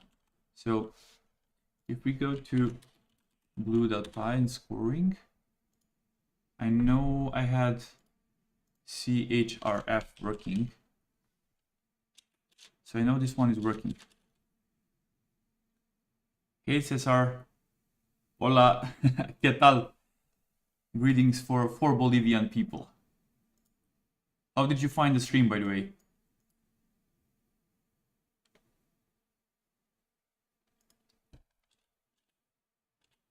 Okay, CHRF.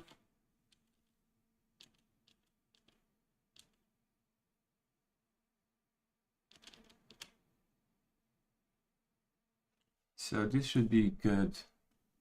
From sacrebleu import this one. What these guys have done is the same thing, I think. They just import from sacrebleu, grab corpus CHRF and then call it, and that's how you get the result string. And then to get the score, just call the score, and then that's it. This is just a thin wrapper around what these guys have already done, and then they register the score. Okay, just a simple abstract class here. If we go to my implementation here, do I have corpus CHRF? I don't. I have sentence, I guess. I have a sentence CHRF.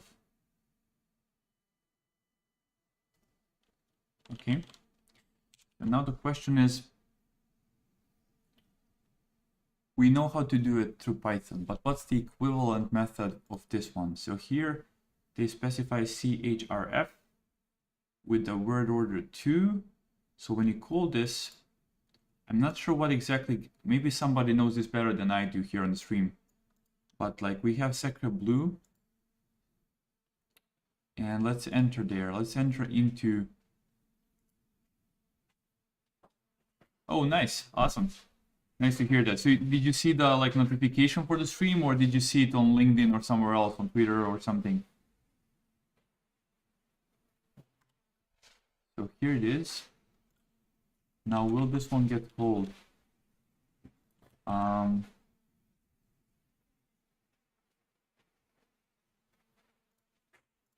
me open up this file. How do we grab this path here? Can I just open up this file, run spelling, format document, show the call hierarchy? How does one open a file in VS Code like this from here? Share. Okay, so what I'm gonna do is just navigate manually because I don't know other way. Let's go to Miniconda. Let's go to Aleksa. Wait, boom, Aleksa. Okay, Miniconda, environments, NLLB, lib, Python, site packages, sacrebleu. Okay.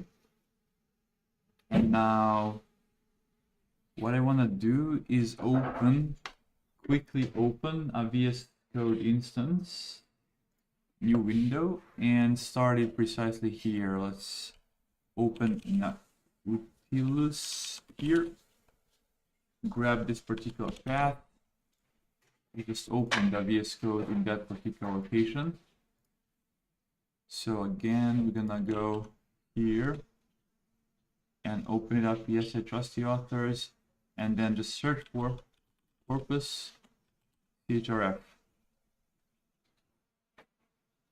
Okay, that's how it's, so it's basically in the compat here and here for all style API access. So that means that we are just the YouTube subscription panel. Nice, awesome, nice to have you here, man. By the way, if you didn't see the whole thing, then join the Discord server, and we have this open NLLB channel here where I'm sharing all of the updates and people are engaged. This guy contributed very amazing analysis here for tokenizer, average number of tokens per words for different languages. We've been proposing banners, like there's just a ton of work people are doing here. So that's where the whole magic happens. So definitely join the channel if you are curious to see what's going on about this project. So having said that, let's see how we can do this. So this is the new API as far as I understand. So that means blue, we should grab this CHRF, and then from here we have to find the actual functions that we call. So what's the function going to be called? Awesome, Cesar, no worries. So which one is getting called here? I'm not sure. Get the match statistics. We import this one here, and then where do we use it? Where is this one used? Compat, we don't care about it, it's the old one. Metrics, so just the arguments, we don't care about it as well.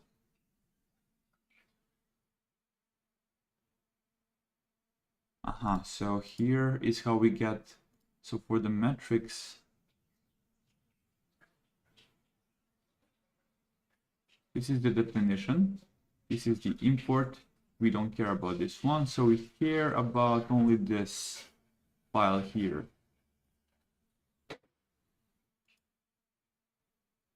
Okay.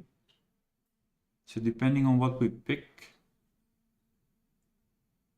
if you pick, let me see, if we pick here module CHRF, how is that being passed here? Let's see, CHRF. I guess it's mostly defined here. Yes. How does one specify that we want precisely this one? So metrics, available metrics, grab the lower one. These are the choice. Aha, so we specify the metrics. Okay. So we call this main file. We specify the metric with this one. Okay, and then with that metric being chosen, we are here. Let's see where it's being called.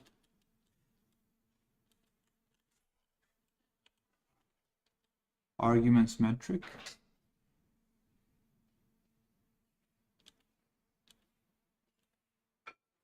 Okay, that's all. So we just go through all of the specified metrics. Okay, now I understand how they're calling it and what's going on here. Everything actually makes sense. Use sentence level. Args to dictionary. Grab the name, put it to lower. Grab the arguments. Convert the arguments to a dictionary so that we get this one. And then add the references. And then we call the metric with the arguments. And now it's here. And so when does the computation happen? Aha, so we call the corpus score here apparently.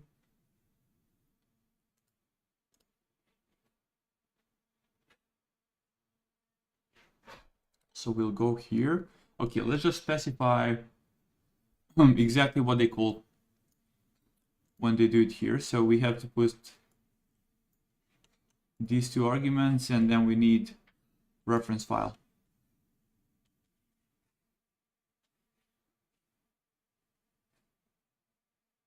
And then we also need input file. Okay, let's go here. Let's go run and create a launch JSON with a Python file. Set this to false. Arguments are going to be these. So we pick the metric CHRF. We set the additional argument for that metric word order set to 2, which makes it CHRF++. That's that metric. And then now we need to pass in two files. So the reference file, let's just play a bit. We can here pass in, we can pass in two dummy files for now.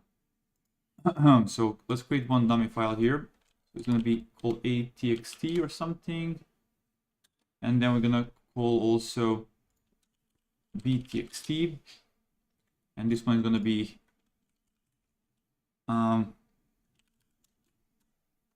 like this, and this one will be like,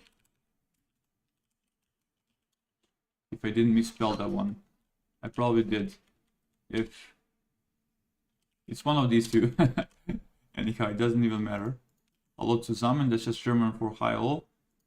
And now we pass those two. So copy the path to A, that's gonna be the, let's say, reference. And then copy the path to B. Whoops.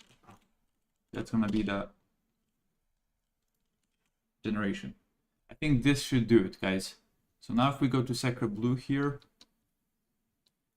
and if we run this, we can just parse it.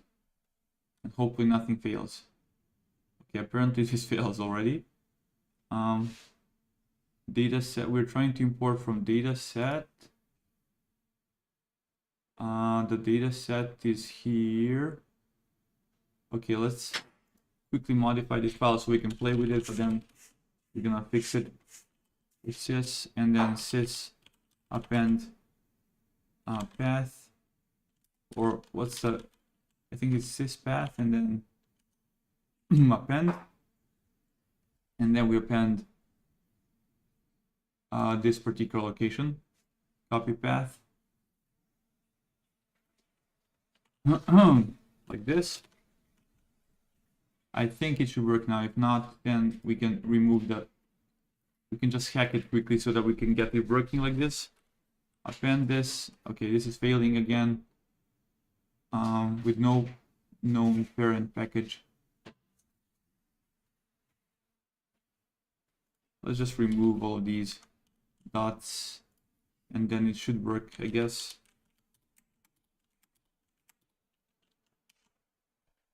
Let's see whether it fails now.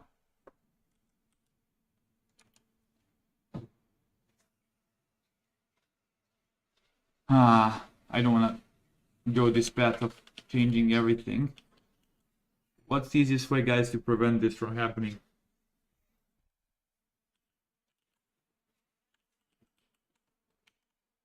So we need to make it aware of the... Okay, let's just use ChatGPT here, honestly. Let me just run this and let it fail. Attempted relative import with no known packages. Let's see.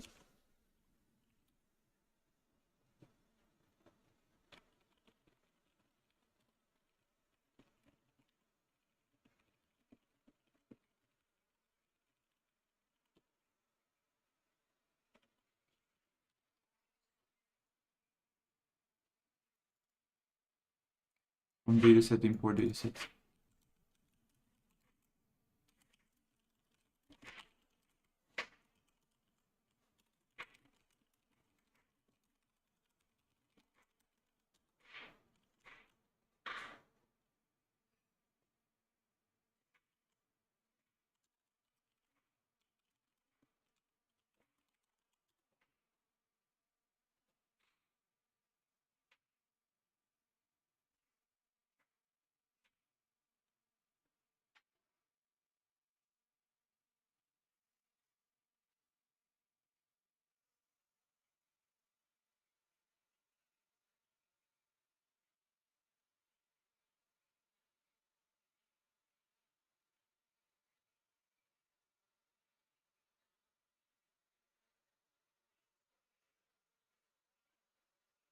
Modify the sys path.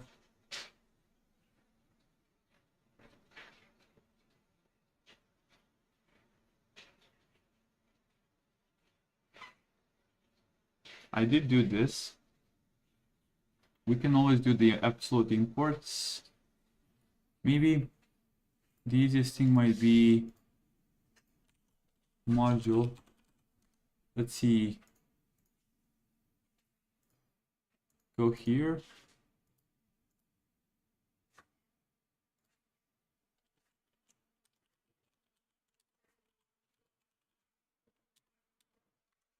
How can we run the script as a module?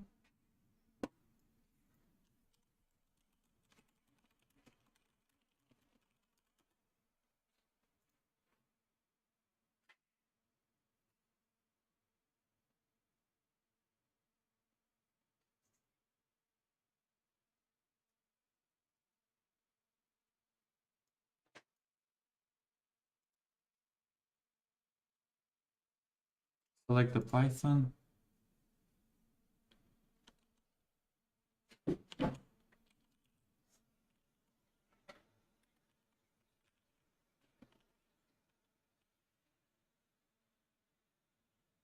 Python module.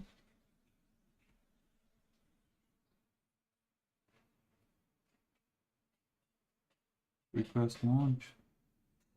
Module instead of the program.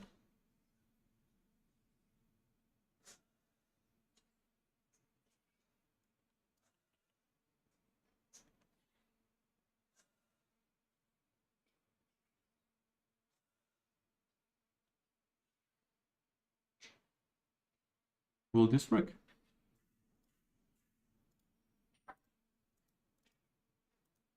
Whoops, copy the path.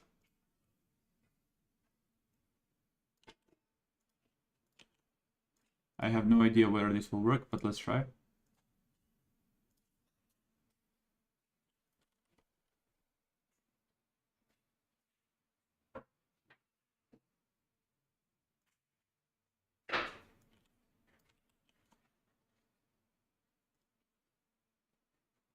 Let's go again.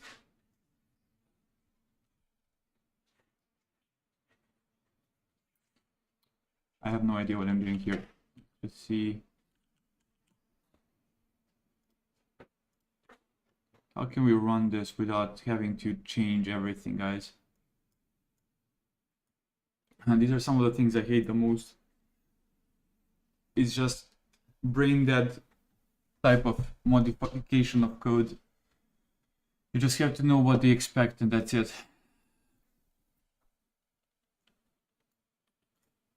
I really want to run this and just debug it, and then we're gonna start using it in our code. So the question is, how do we get it to work? Let's go back to ChatGPT. Does not recognize the current script as part of a package. Are not allowed.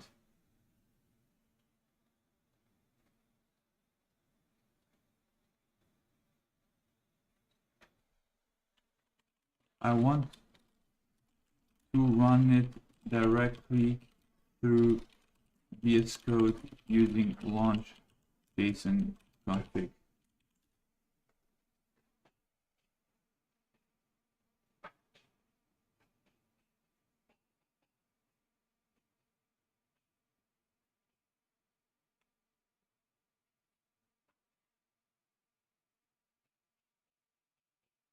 Oh, wait. Why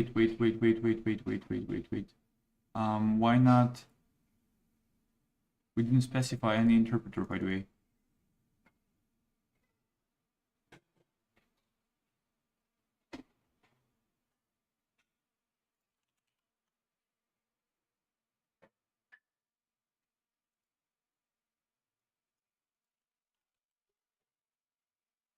What are we using as an interpreter? Python select interpreter.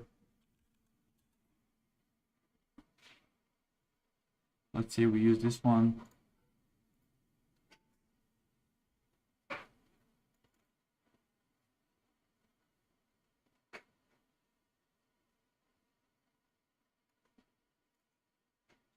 So we have the name, type Python, program, provide the path to your Python script, whatever the file is, okay. Python path, module,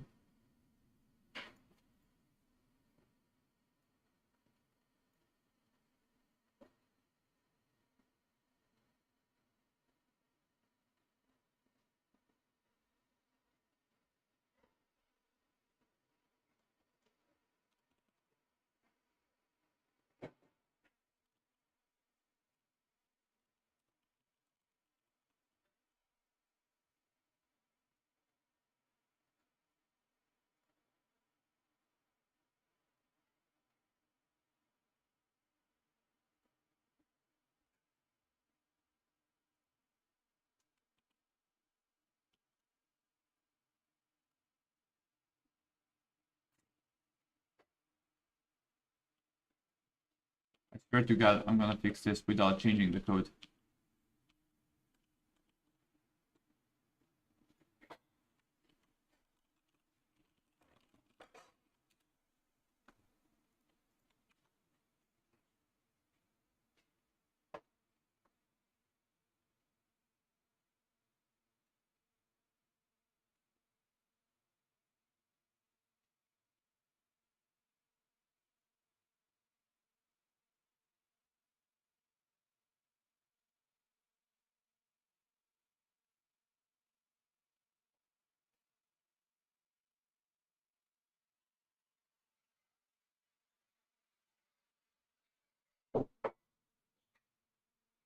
It's a top-level script or is a module. A file is loaded as a top-level script if you execute it directly, for instance, by typing this.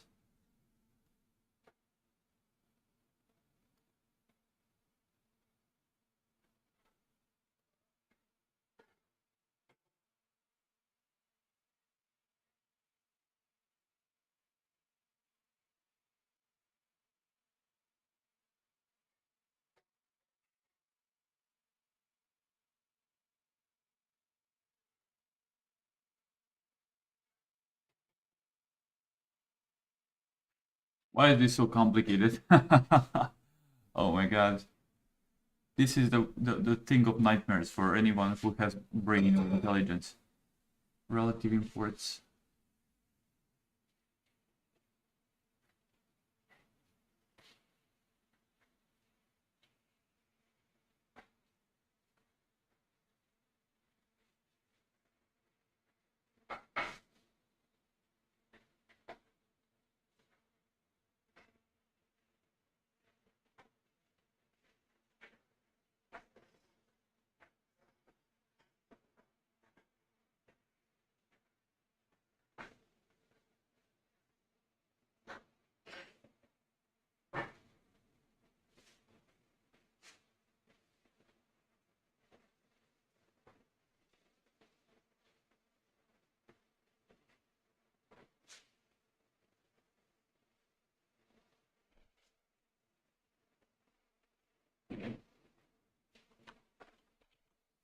How to run a script as a module in VS Code.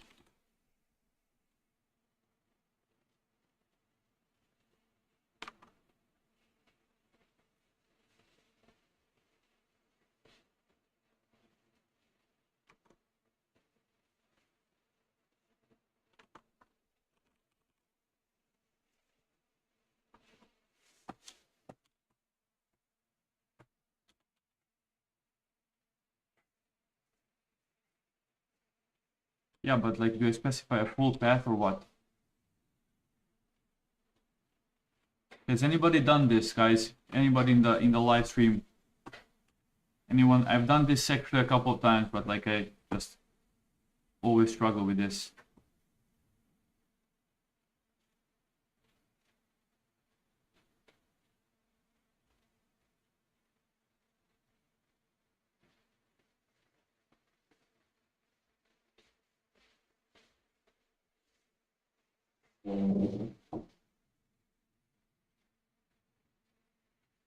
I swear to God, I hate this.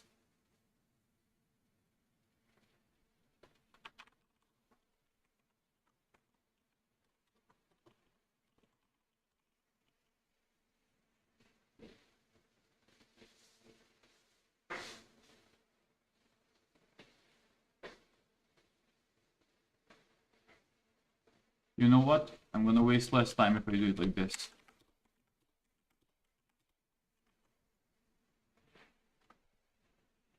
And then here, where is this?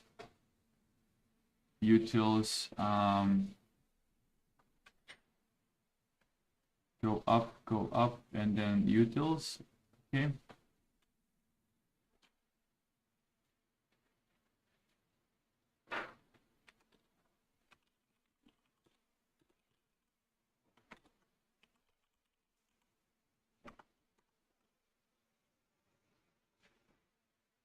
Will this work? Or I have to specify full path, let's see.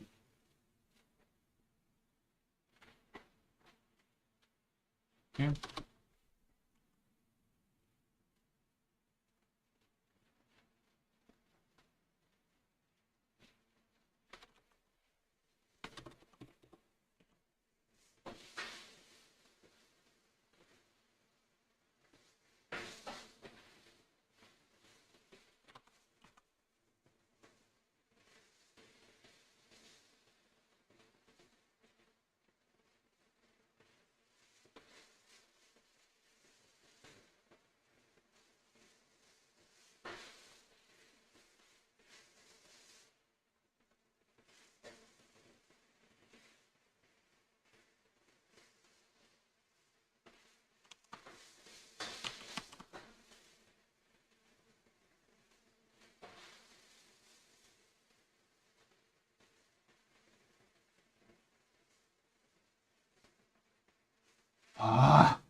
circular imports.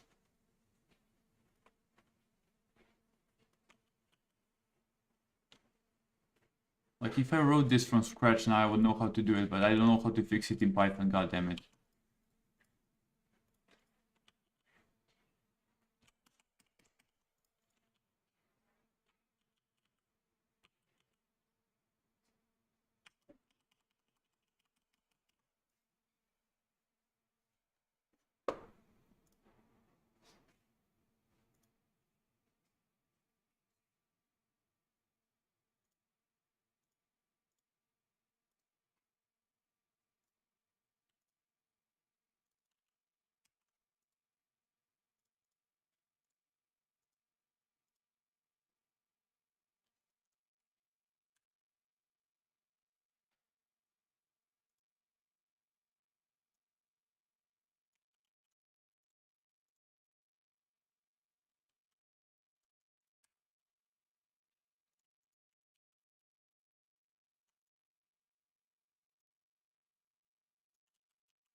Okay, off we go to debugging. I'm not gonna stop until we fix this.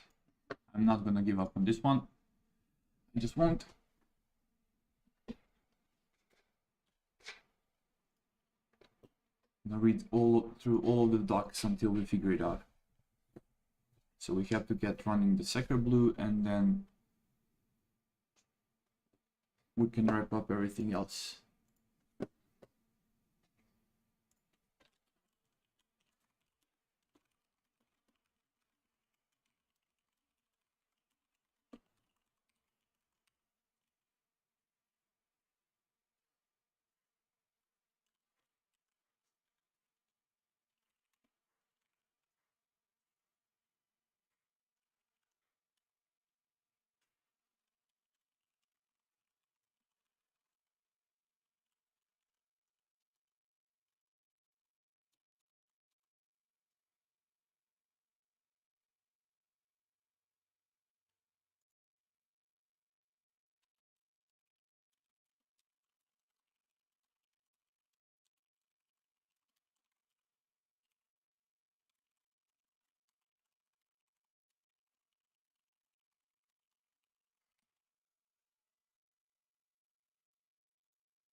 Okay guys, it's 3:20. We're making a break, and then after the break we're gonna fix this thing. Now